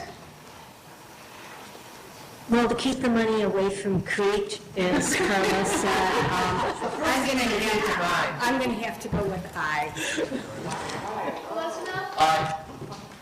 Funkhalber, Aye. Milszewski, Aye. Teeling, Gilson. Nay. Okay, I'll entertain a motion to approve the document resolution of authorization to apply for an OSLIC grant for the acquisition of evergreen farms and authorize the mayor and city clerk to execute. Second. Comments or questions on this one? Rose. Yes. Being a sludge area, I just can't even think we would, or envision the city trying to purchase this land. I did do some research, of course. With 3 days, I didn't have much time to do a lot of research, but I did speak with a farmer, and they had actually it's the same Stewart Spreading Company that has spread sludge all over his property. The odor does not go away in just 2 or 3 days. After they spread it, I was there maybe a week and a half later. Trust me, it's not very pleasant smelling. Do they follow the government regulations as far as how close to go to a house, how close to go to the wells, the creek? No. And I don't think they're really being regulated. And then I certainly would not let my children or grandchildren or anybody play on this property. I mean, to me, this is probably as bad as the 3 Mile Island property. Why would the city even pursue purchasing something like this? It's nothing but a hazard. And, I mean, that's my opinion again. And I strongly would like to, I don't know what the date's January or July 1st. I'm going to just oppose this. I think it's horrible, and I don't think we should even consider it as a city to purchase property like this. Thank you. Chris? Yeah, I'm not going to support this one. I don't necessarily think this is in the right location for a park. I understand we have a need for facilities on the south side of town, but this location, I don't think is going to serve the purpose in the immediate future for the needs that we have. Well, as much as I'd like to have parkland, this is not the piece, and it's not the time for us to be trying to acquire this piece of property with or without grants. A couple things. I just want everybody to understand that they are spreading and tilling sludge into the ground there. And sludge, or this biosolid name, here's what biosolids are. They're a public relations euphemism for toxic sewage sludge. I'm going to read a little bit about what that is. The name created was chosen, the name biosolids was chosen in the PR contest by the Lobby Association for the Sewage Industry and the Water Environment Federation. For more background, see the EPA's plan to bypass opposition to sewage sludge disposal. basically, there's now a source watch patrol for biosolids. Beyond biosolids, the sewage sludge industry now puts its waste product into bags labeled compost, promotes them through U.S. Compost Council, BioCycle, and other front groups and partners. Beginning in the 90s, the WEF, with the active encouragement and approval of the Environmental Protection Agency, pushed for the disposal of sewage sludge on farmland after bans were imposed on dumping it in the ocean or incinerating it. The name change of sewage sludge to biosolids was the crucial image makeover for sewage sludge, a classic industry government campaign of greenwashing to change the public perception of toxic sewage sludge from an accurate one of hazardous waste to the misleading image of biosolids representing safe beneficial reuse and responsible recycling with healthy organic fertilizer. A list of some of the hazardous chemicals and pathogens found in sludge can be found in the article Sludge Contaminants, and some of those are dioxins and furans, flame retardants, metals, organochlorine pesticides, 1,2-dibromine, 3-chloropropane, methylphthalate, triclosan, nanophenols, phthalates, nanosilver, and thousands more substances in sewage, which is a mix of water and whatever waste come from domestic and industrial life and are flushed into the sewer. That's what that is. And a couple other things I want to read to you. And this is what you're actually looking at acquiring and building fields on for kids to play in. Here's we made a reference to farmers and have dealt with this process before. And I'm going to read an article about it because this process is something. When it comes to disposing of human waste, most people want just to flush and forget. The reality is the waste just doesn't disappear, even if this process, even in its process form, it can be hard to forget when it's spread on the ground near your home, and the odor is with you around the clock for months. In the past, sewage was dumped into rivers and oceans, but that has long been outlawed. As the disposal options were reduced, those that remained typically were more expansive in dumping. Among those more prevalent current systems is to reduce the waste to biosolids and spread them into a farm field as fertilizer. One of the state's key biosolids appliers is Stewart Spreading of Sheridan, which is doing the spreading over on that property now. Biosolids are a good thing, according to Dina Alabastro, the Public Relations and Marketing Manager for Stewart. Biosolids are environmental friendly and nutrient-rich organic fertilizer that results from the wastewater treatment process. This is a nutrient-rich fertilizer, was coined biosolids because the product undergoes a complete biological process that converts it to valuable fertilizer for farmers. Biosolids, and she goes on to talk about her version of biosolids. The state standards include when sludge may be applied, how long it can be stored, the application setback from water supplies, that cannot be applied to land used for food-grade crops, even though the ground must have a slope of less than 5%. However, not everyone agrees the process is correct or the regulations are sufficient.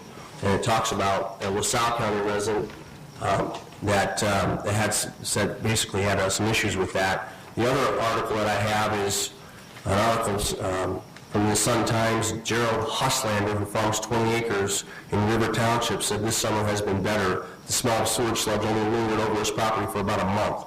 But he said he spent most of last summer with his house windows shut due to the stink of Cook County sludge dumped and spread in his 100 acres north and 60 acres south of his farm.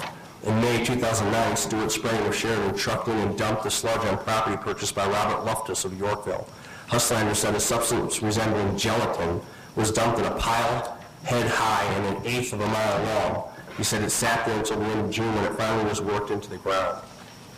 That's what's going on that property now. And I guess my ultimate question is, knowing what that is and the toxins that are involved in it, why on earth would we want to build fields that have our children play on that stuff? You're against it then? Absolutely. That's the line of the night.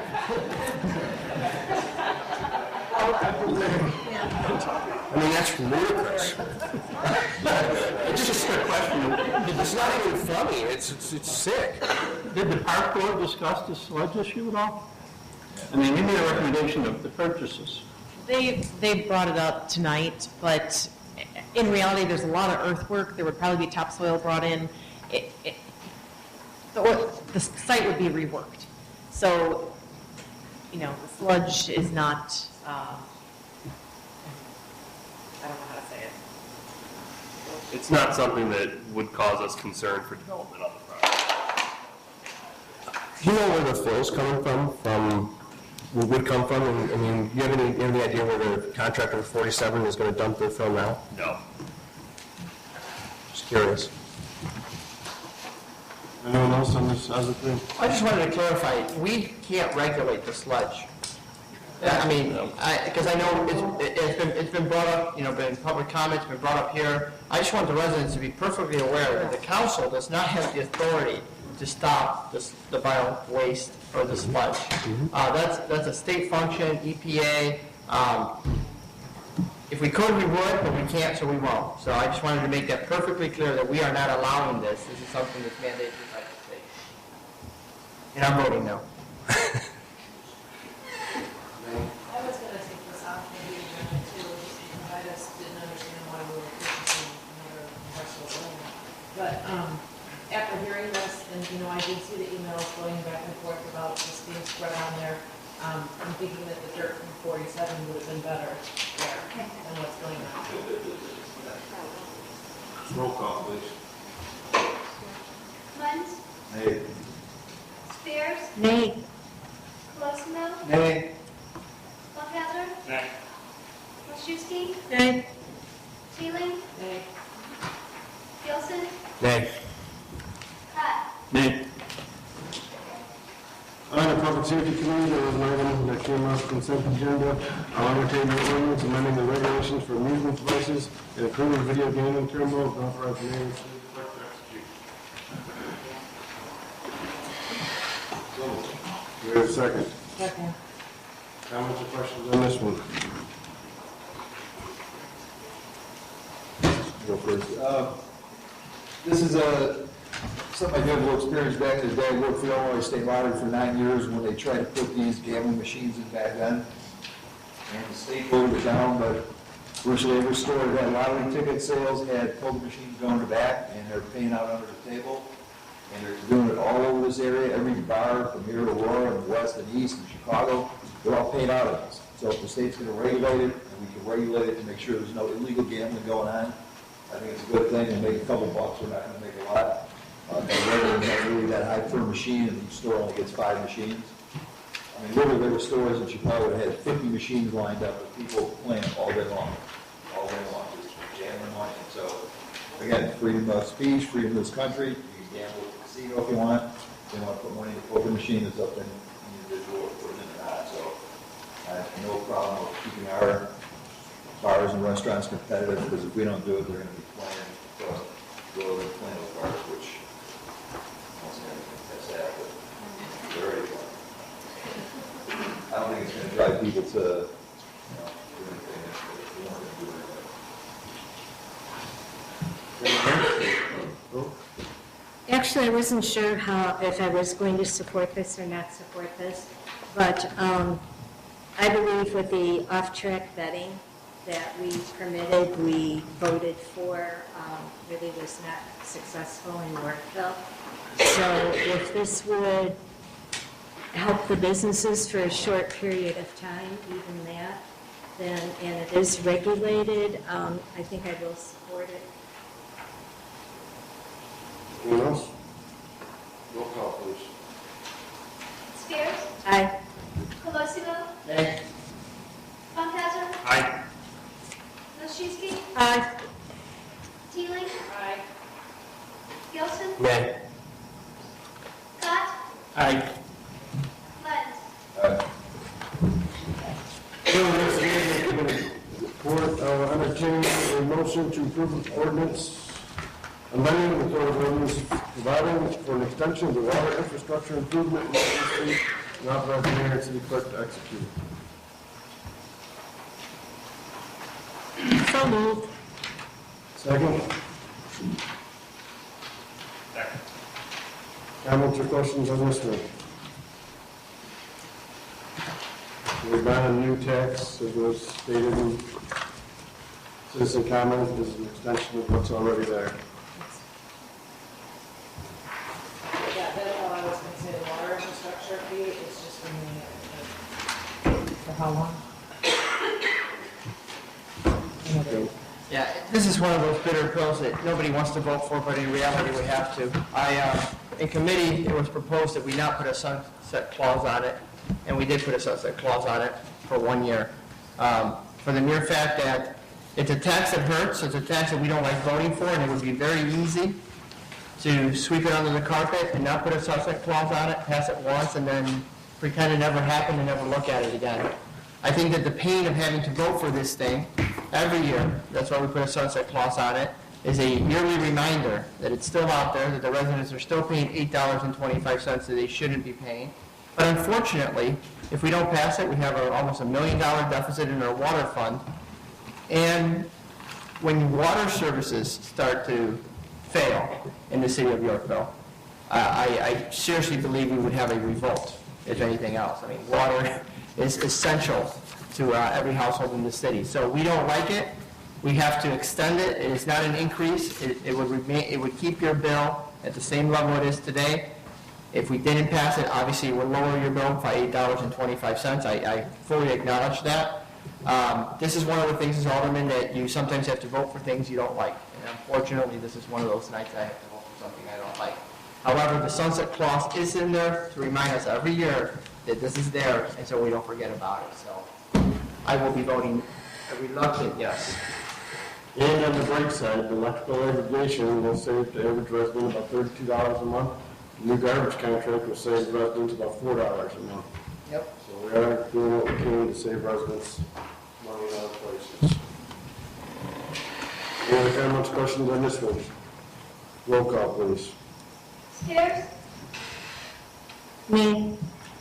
Colosimo? Aye. Funkhauser? Aye. Olszewski? Aye. Teeling? Aye. Gilson? Nay. Pat? Aye. Bunt? Aye. We have nothing from Park Board.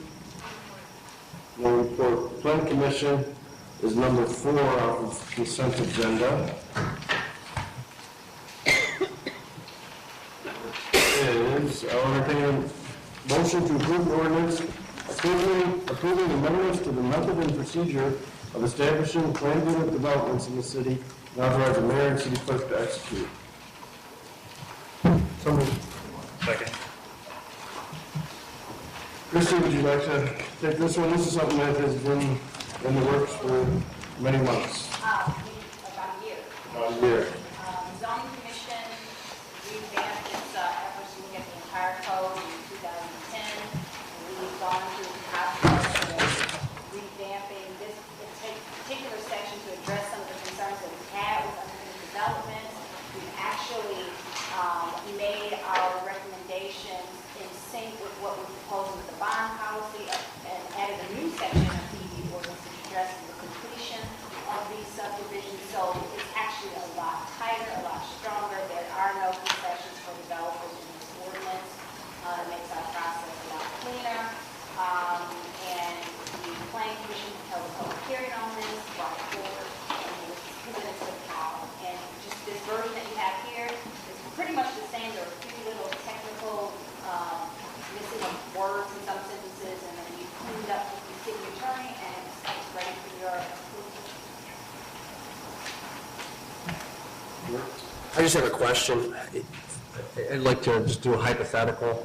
If we change this particular PUD ordinance and you reapply what we've already decided in terms of allowing that evergreen farms to not be filled and have that special permit, would this affect that in any way, shape, or form? No, that's a special use. This is a PUD. What it's saying is a PUD is a classified special use, a type of special use, so it wouldn't have any effect. Okay, so that doesn't apply to things like the evergreen farm special use. It's separate from that. Anyone else? Yes. Well, once again, we went through this through committee and we discussed it before, and I just have to commend the staff on putting this together. When you look at what we used to have, it was a mishmash of procedure. Once again, these are not things that we're trying to do to make easier for developers. These are things that people complained about, and we're cleaning up, streamline, to make it very clear what the process is in this city if you want to get something done. So I commend you guys for the job you did, and I will be voting for it. Roll call, please. Funkadler, Aye. Wojciechowski, Aye. Teeling, Aye. Gilson, Aye. Pat, Aye. Munn, Aye. Spear, Aye. Colosimo. Aye. No ZBA report. City council report. I will entertain a motion to approve an ordinance directing the sale of real property and authorize the mayor and city clerk to execute. So moved. Second. Comments or questions on this one? Ms. Wojciechowski? Well, this came before us, and I'm kind of surprised it came back.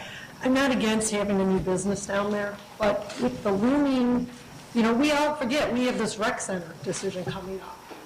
And to go ahead and get rid of something that we may need, I'm just really against.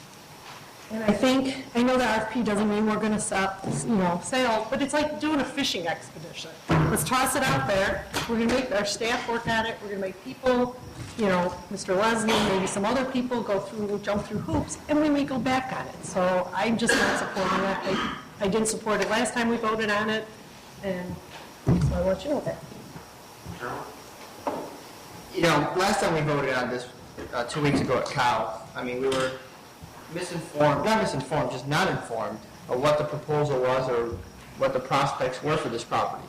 It was simply put to us as, is anybody interested in selling the post office? That's pretty much what was told to us. I agree with the looming decision of the rec center. I was the first one to say I was apprehensive about getting rid of the post office because of the rec center. However, I've taken the time to actually meet with Jason and go out to his brewery and see what he's doing and get a real perspective of what he's trying to do. Different people have different opinions of Jason. And all I can say is, what he's presented to me, I have to decide, is it in the best interest of Yorkville or not? Right now, we're not deciding on whether we're selling this building or not. I would like to hear the full proposal that he has to present to this city before we decide yes or no. I think it does his residents a disservice for us not to even listen. All we are being asked to do tonight is listen. I might vote against it, Jason. I don't know. But I want to listen. I want to hear what he has to say. Because from what little I heard in our 2-hour meeting that we had, I was impressed. It's geared towards what I see as the development of the riverfront in this city. And it's no secret that I'm a fan of the development of the riverfront in this city. So I would really ask this council to give some serious consideration to passing this, because we might be passing up on a very good opportunity to develop this riverfront that might not come around for another decade. And I don't want this council to later on think to themselves, look what we could have had. Give them the opportunity to give us their pitch. If you don't like it then, vote it down. But give them the opportunity to give us their pitch. I beg you. Thank you. Chris? Yeah, I voted no on this previously. I was one of the 4 that brought this back onto the agenda. Like Carla said, there are really no strings attached. It is generally a fishing expedition. We have some interest on the property. We would not be doing our due diligence if we didn't hear it out. At least we are not committed to selling the property, which if the plan does not meet what the council feels comfortable with, it won't be approved, plain and simple. The sale will not go through, the plan will not happen. It's up to this council to decide if we want to relinquish a piece of riverfront property that is prime property, that has a mediocre facility on it, that is potentially usable if we do sell the rec center. However, we need to look at all options, and in this case, I would not be doing my civic duty if I did not hear out the proposal at least.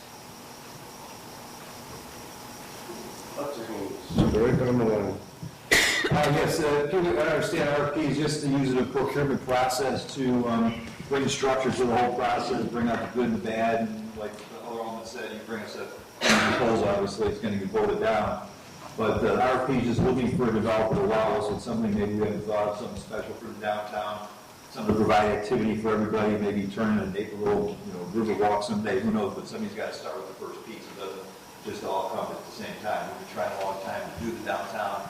We got to start some businesses, but we need something to connect the two sides and get people to go there. So if you follow the bouncing ball, downtown recreation is going to attract more people, which will attract more business, which will bring in real estate or real retail tax revenues and add jobs. That relieves the burden of the taxpayer if the businesses are paying more taxes. That's all the city's big get out of their holes, the residents paying taxes. So I would like anyone to give me the opportunity to develop it, give the city a chance to work on the recreation with the river activities. So I don't know whether we go mumbo jumbo, you're talking about being back and doing this.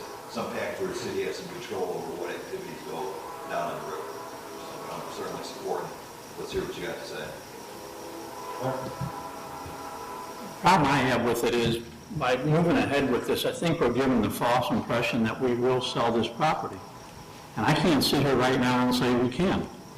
And the other problem I have with this is, in the old saying in real estate, if you buy low, sell high, this is probably the worst possible time to be selling anything. The market is bottomed out. If anything, I'd rather wait 6 months and see what happens and put it back out there. I think right now is just a terrible time to try to sell something, and I'm not going to support this. I agree with Larry 100% and Jackie, and honestly, Jason, you and I talked about this. I agree. I mean, it puts you through that exercise, knowing that that rec center is looming, and knowing that if we do vote that down and we still need rec programs and rec space, every little space helps. And I know the numbers. I understand we can't put all the programs there, but we used a little building at the ice cream the ice cream stores, and now we use all sorts of different areas before. We may need it again, and I hate to put you through an exercise when when we don't know what we're going to do at the rec center.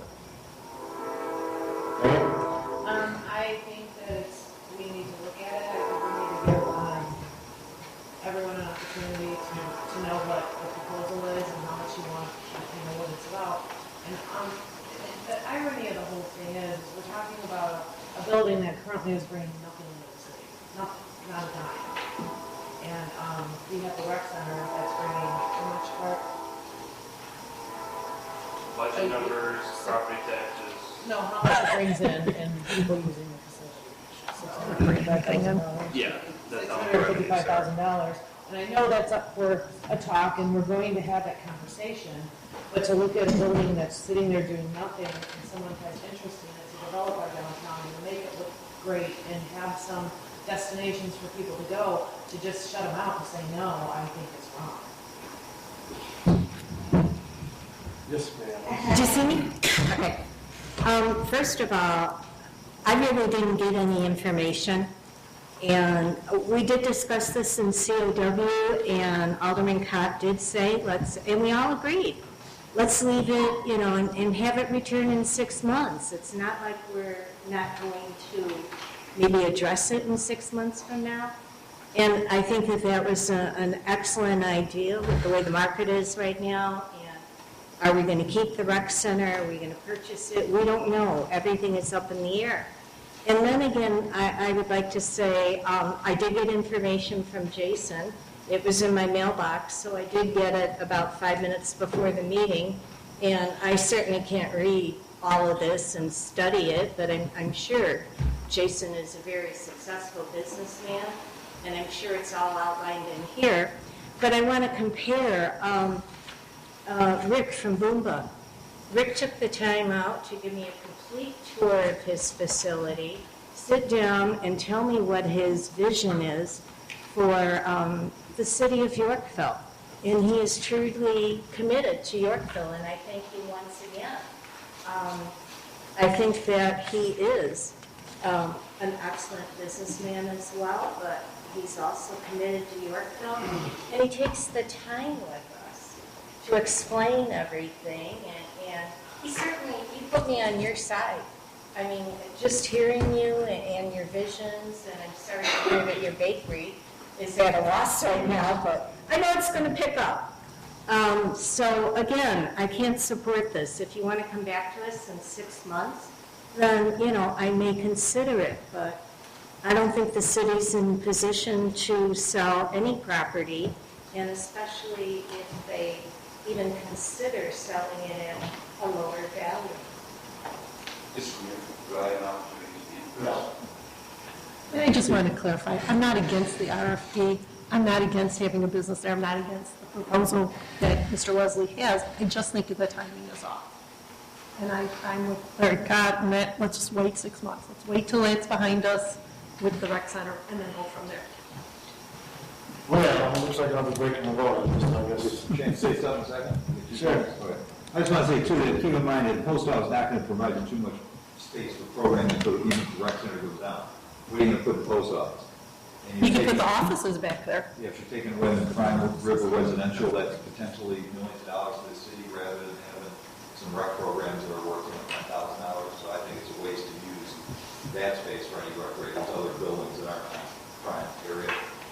But, it's just my opinion. George, are you good? Well, yeah, I mean, we used a building similar to that size before, which is the ice cream parlor that they're using now for rec space. But I mean, what I'm trying to say, Marty, is there is potential to take certain aspects of those rec programs and and use that facility. Yeah. And that's what I'm looking at. I think right now it's just a bad time until we know what we're going to do at the rec center. I mean, the logic behind that is faulted. I mean, we're talking about riverfront property. If this goes into private hands, it gets back on the tax rolls. Just the property taxes of that building alone can rent us a building to put the same square footage to put those same activities back into the building versus having those recreation activities which don't have as high of a profit margin on a riverfront property. I see it as a missed opportunity. If we don't, I mean, it's pretty clear the vote's 4-4 and the mayor's going to break the tie, but I really, for the people who are voting no, I really hope you guys give it some consideration because from a financial point of view, it's really, I mean, it makes no sense not to take a look at it. I'm just baffled by it. That's why we vote. So. Yeah, my feeling is, I mean, one of the things that attracted me to the city was our downtown. I'm a big supporter of our downtown. I love our downtown. I think it'd be so much more with all the great things that have been happening downtown this year. I think we do a great disservice to our citizens if we don't hear more on this proposal. You know, like Alderman Quismo said, it could be another decade before things start happening down there. Right now, the fire's hot. We have good proposals come forward. There's nothing wrong with us.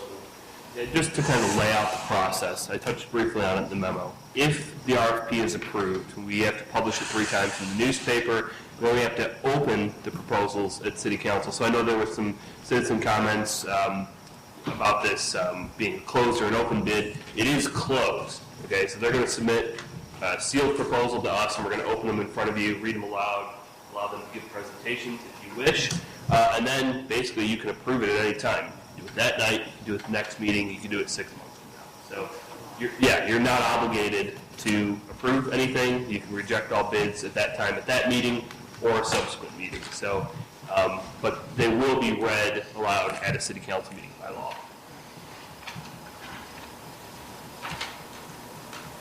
That's what you said, Hayes.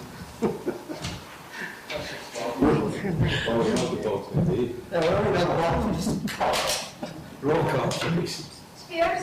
Nay. Colosimo? Aye. Funkasser? Aye. Hilstewski? Nay. Teeling? Gilson? Nay. Pat? Nay. Munns? Aye. Aye. Okay, that puts us to clerk's report. New treasurer's report.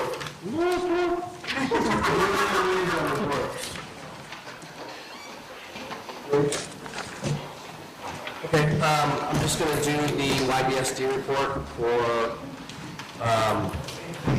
the Yorkville Bristol Sanitary District meeting on June 11th of 2012. Present, there were trustees Brent, Mark, Dallas Ingles, their attorney, Kevin Coleman, the director, Susan Micah, office manager, and Philippe Morel of Deutsch & Associates. President Ekwinski called the meeting to order at 5:38 and established a quorum. There was no public comments. I was moved by trustee Ludich and seconded by trustee Shaney to approve the minutes from May 14th of 2012. All voted aye. Motion carried. It was moved by trustee Shaney and seconded by trustee Ludich to approve goods, services, utilities for payments for the May bills. All voted aye and motion carried. It was moved by trustee Ekwinski and seconded by trustee Ludich to approve several bills and invoices in advance for goods and services and utilities for the month of June. All voted aye and the motion carried. It was moved by trustee Trustee Aquinski and seconded by Trustee Lutich to transfer $225,000 from the district's checking account to the money market account at Castle Bank. All voted aye and the motion carried. It was moved by Trustee Lutich and seconded by Trustee Shane to reinvest $1 million in a CD with the State Bank of Illinois for the same term as previously invested. All voted aye. Motion carried. Executive Director Coleman updated the board, performed 21 grease trap inspections, of which 2 failed structurally and needed to be replaced within the last month. Met with Dallas, the attorney, about the FOG ordinance and proposed revisions, working on setting up 2 cameras outside. Attended the Foxford River Study Group meeting, hired McNellis to perform some work. They discussed issues with the Ultimate Sports Bar, still waiting on quotes for the biofilter project. No word on when the clarifier parts are due to come in to begin the repairs, and also waiting on parts for the final valve installation on the DO project. Officer Manager Micah updated the board on the GFOA conference. She's in the middle of attending. Trustee Aquinski asked that the following could be updated on the district's website: 2012 board meeting dates, office hours, and 2012-13 proposed budget. Philippe Moreau of Walter Deutschler Associates gave an update on the Fox River Study Group meeting. Preliminary results from the Chain of Lake study and the NPDES permit language still hasn't been approved. ComEd power line is still in the way of the dam project. Under new business, FOG ordinance revisions. The following revisions were proposed and agreed upon by the board. Section 3.48, add this to the end of the paragraphs, what's underlined in the verbiage. Permit to pump can be pulled if a grease hauler violates YBSD's ordinances. So they added that to their ordinance. They also added section 3.6b, grease traps and interceptors shall be constructed of impervious, non-corrosive materials. And section 4.3, date of cleaning, amount of material removed, and address of where that material is disposed of or transferred to, cleaning frequency, and any noted repairs. Under new business, main ordinance revisions, the following revisions were proposed and agreed upon by the board. On page 19, repeat the language with a residential example of 4 units with 1 meter. Each unit gets charged the minimum YBSD charge. The same language should be repeated for industrial and commercial businesses. The City of Yorkville will look at adopting our changes for the billing. Language will be added that if the grease trap fails and it can be moved outside the district, that the district will help subsidize the burden of that cost. Further discussed on subsidized grease traps will continue at the next board meeting. It was moved by Trustee Aquinski and seconded by Trustee Lutich to enter into executive session for appointment, employment, compensation, discipline, performance, dismissal of specific employees or public body or legal counsel of a public body, including a hearing, testimony, and complaint lodged against an employee of the public body or against legal counsel for the public body to determine its validity at 6:58 p.m. All voted aye and carried. It was moved by Trustee Lutich and seconded by Trustee Aquinski to move out of executive session at 7:30. All voted aye. It was moved by Trustee Shane and seconded by Trustee Aquinski to adjourn the meeting at 7:31. That's my liaison report for the YBSD. Earlier this month, I attended the Agency on Aging Executive Board meeting. The Executive Director Jones indicated that the U.S. Administration on Aging has changed its name, and now it's the Administration for Community Living. The agency has received all of its fiscal year 12 Illinois general revenue funding. IDO 8 distributes most of its funding according to a demographically based funding formula, and the Agency on Aging has received an increase of 6.59%. Primarily because of population growth reported in 2010 census. Funding for services by providers increased $596,443.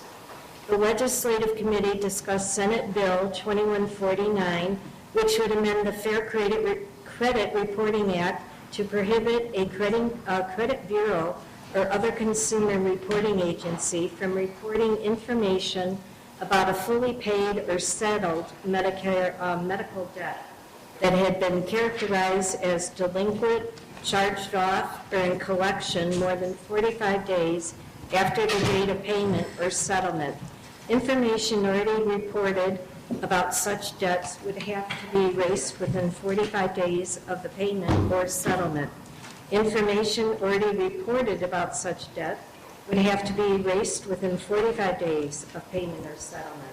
The majority difference between House Bill 2086 and Senate Bill 2149 is that the House bill would erase records of debt only up to $2,500, while the Senate bill had no such limit.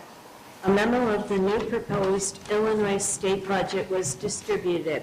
Discussion regarding the proposed complete termination of the Illinois RX Cares Pharmaceutical Assistance Program.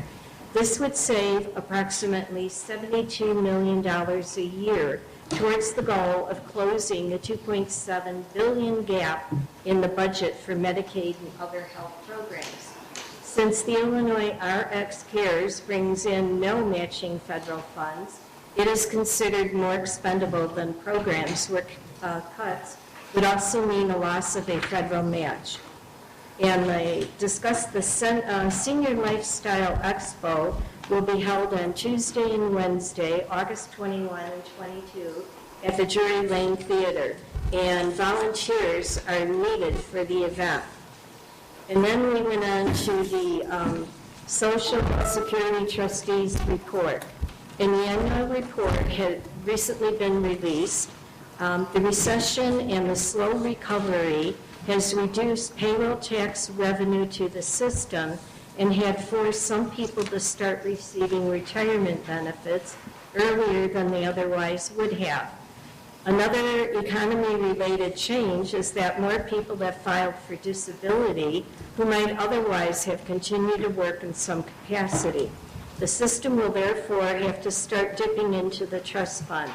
That is, payroll tax plus interest on the trust fund will not be sufficient to pay all benefits in 2021, 2 years sooner than they predicted last year. The trust fund is now projected to be completely exhausted by 2033, 3 years sooner than predicted last year. Even if no changes were made, however, the system would not be bankrupt at that point, since it will still have enough payroll tax revenue to pay approximately 75% benefits. Another common point of misunderstanding is that the Social Security system is not currently in deficit. Although payroll taxes have declined due to the slow economy, total revenue also includes interest on the trust fund. And I think that's it for Social Security. And I have other things, but I'm not going to read them tonight. And then I did attend a KenCom meeting, and that was a board meeting, and they discussed the construction of all the new towers and the bills, and we're going to have another meeting this Thursday. And also I'd like to invite anybody who wants to see the new facilities. They're more than happy to give you a tour. And I think it's quite interesting. Actually, I think it would be even more interesting for you to compare the old facilities that were so crowded and look at the new ones that are actually really nice. That's all I have for my reports. It did come with cost, though. It does come with cost and lots of debating and... What is the reason for this, Mr. Conto? Last night there was a school board meeting. I was unable to attend that. No report on there. We had met prior to the previous Cal meeting for the Ad hoc Recreation Facility Alternative Committee. We are meeting again July 9th to meet with the YMCA again, as their intent is to have the joint proposal. The direction was for Bart to work with the YMCA in terms of creating the proposal, and at that point we should be reviewing something to see if there is any possibility of a joint venture, which we thought we would be reviewing at this previous meeting, but it was delayed. So the direction was pretty clear that there needs to be something proposed by the YMCA, and we will review that. So that will be July 9th. An additional recreation alternative meeting. And then also just note things coming up pretty quickly is the Ribs on the River event. It's coming up July 14th. So. Where is that ad hoc meeting going to be played? It's going to be here, conference room. Thank you. Yeah.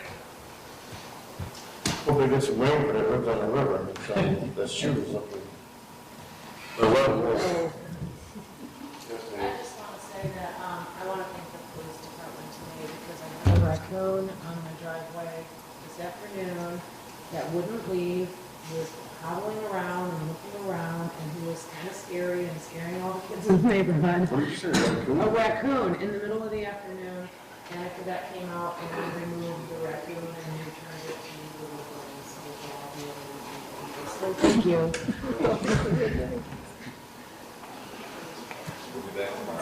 No, he's gone. We took him away too. Any other liaison reports? Okay, staff reports?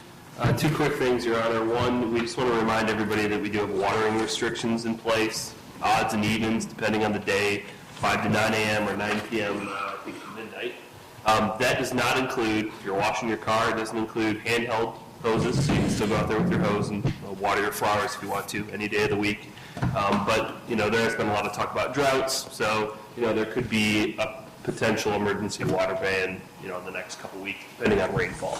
So just be aware of that. Second item is 4th of July parade is right around the corner. Although we don't run it, it is held in our park, obviously. So 9 a.m. on July 4th. We do have a float scheduled and available for the city staff, city elected officials that would like to participate. That's all I have. And I will drive slower this year.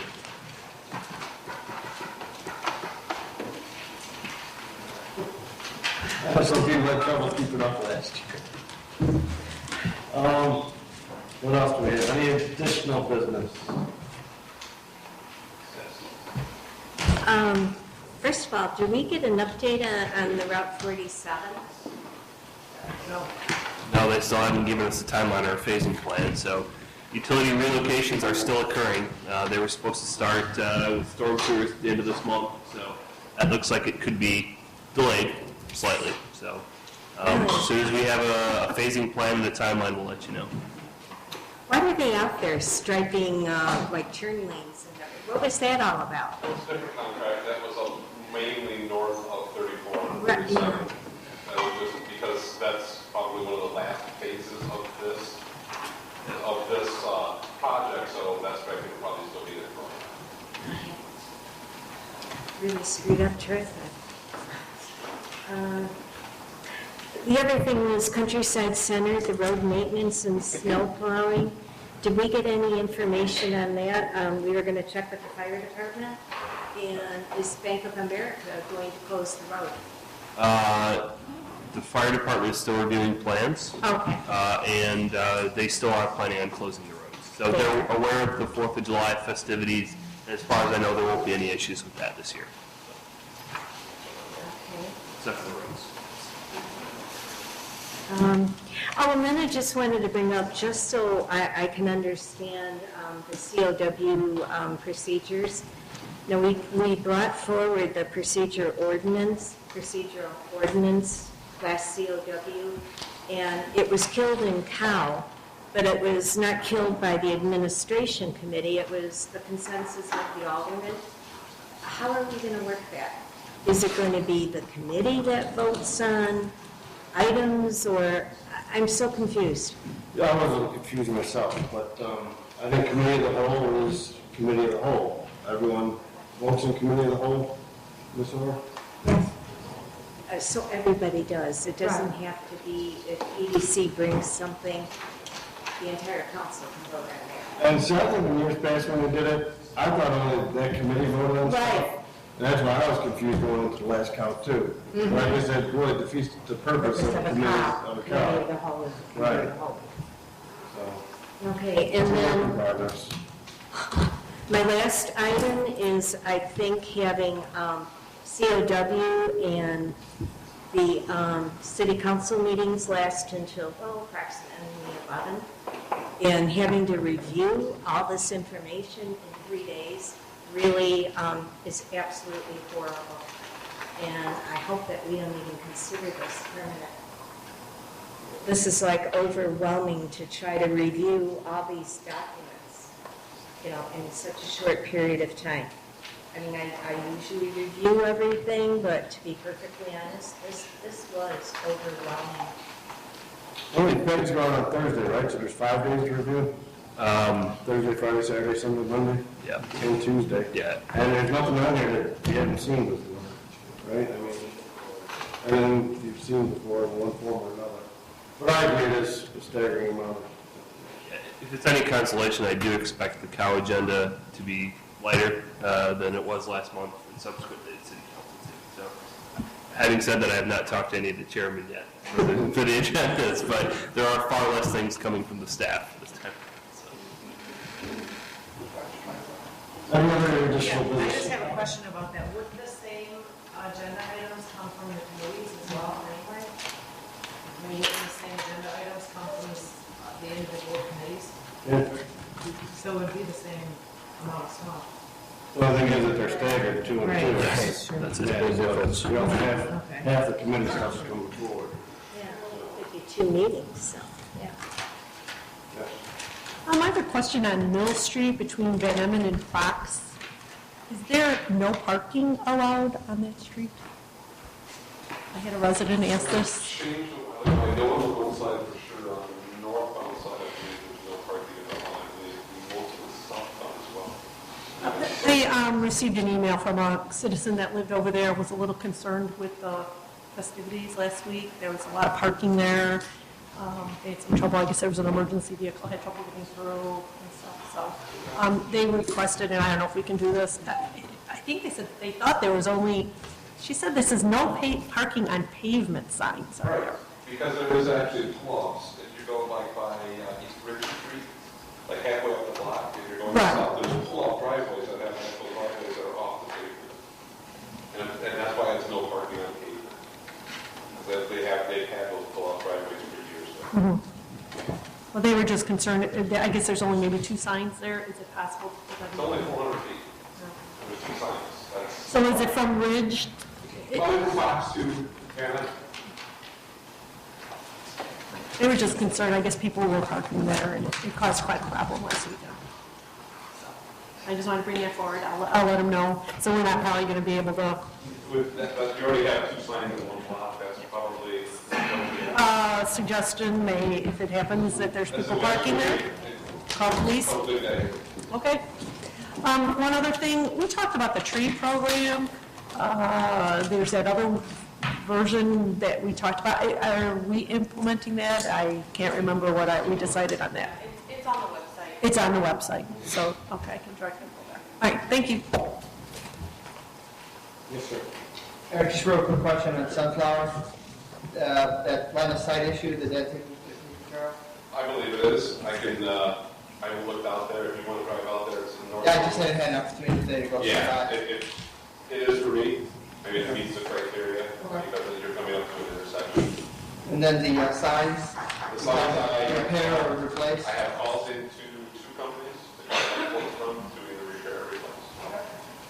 Keep it posted, thank you. One other quick update, has anybody talked to Northwest Hot Tubs and the bank to find out whether or not the banks can actually repair the road that's currently existing in front of their facility and do the maintenance that's required to let customers go in and out of there safely? Yes, the answer is yes. They are going to? Yes. They're going to discuss, I know that they've already touched base with them, they are going to discuss whether the southern entrance needs to remain until the variable still in play. Did they give you any timeline about it when they're going to do that?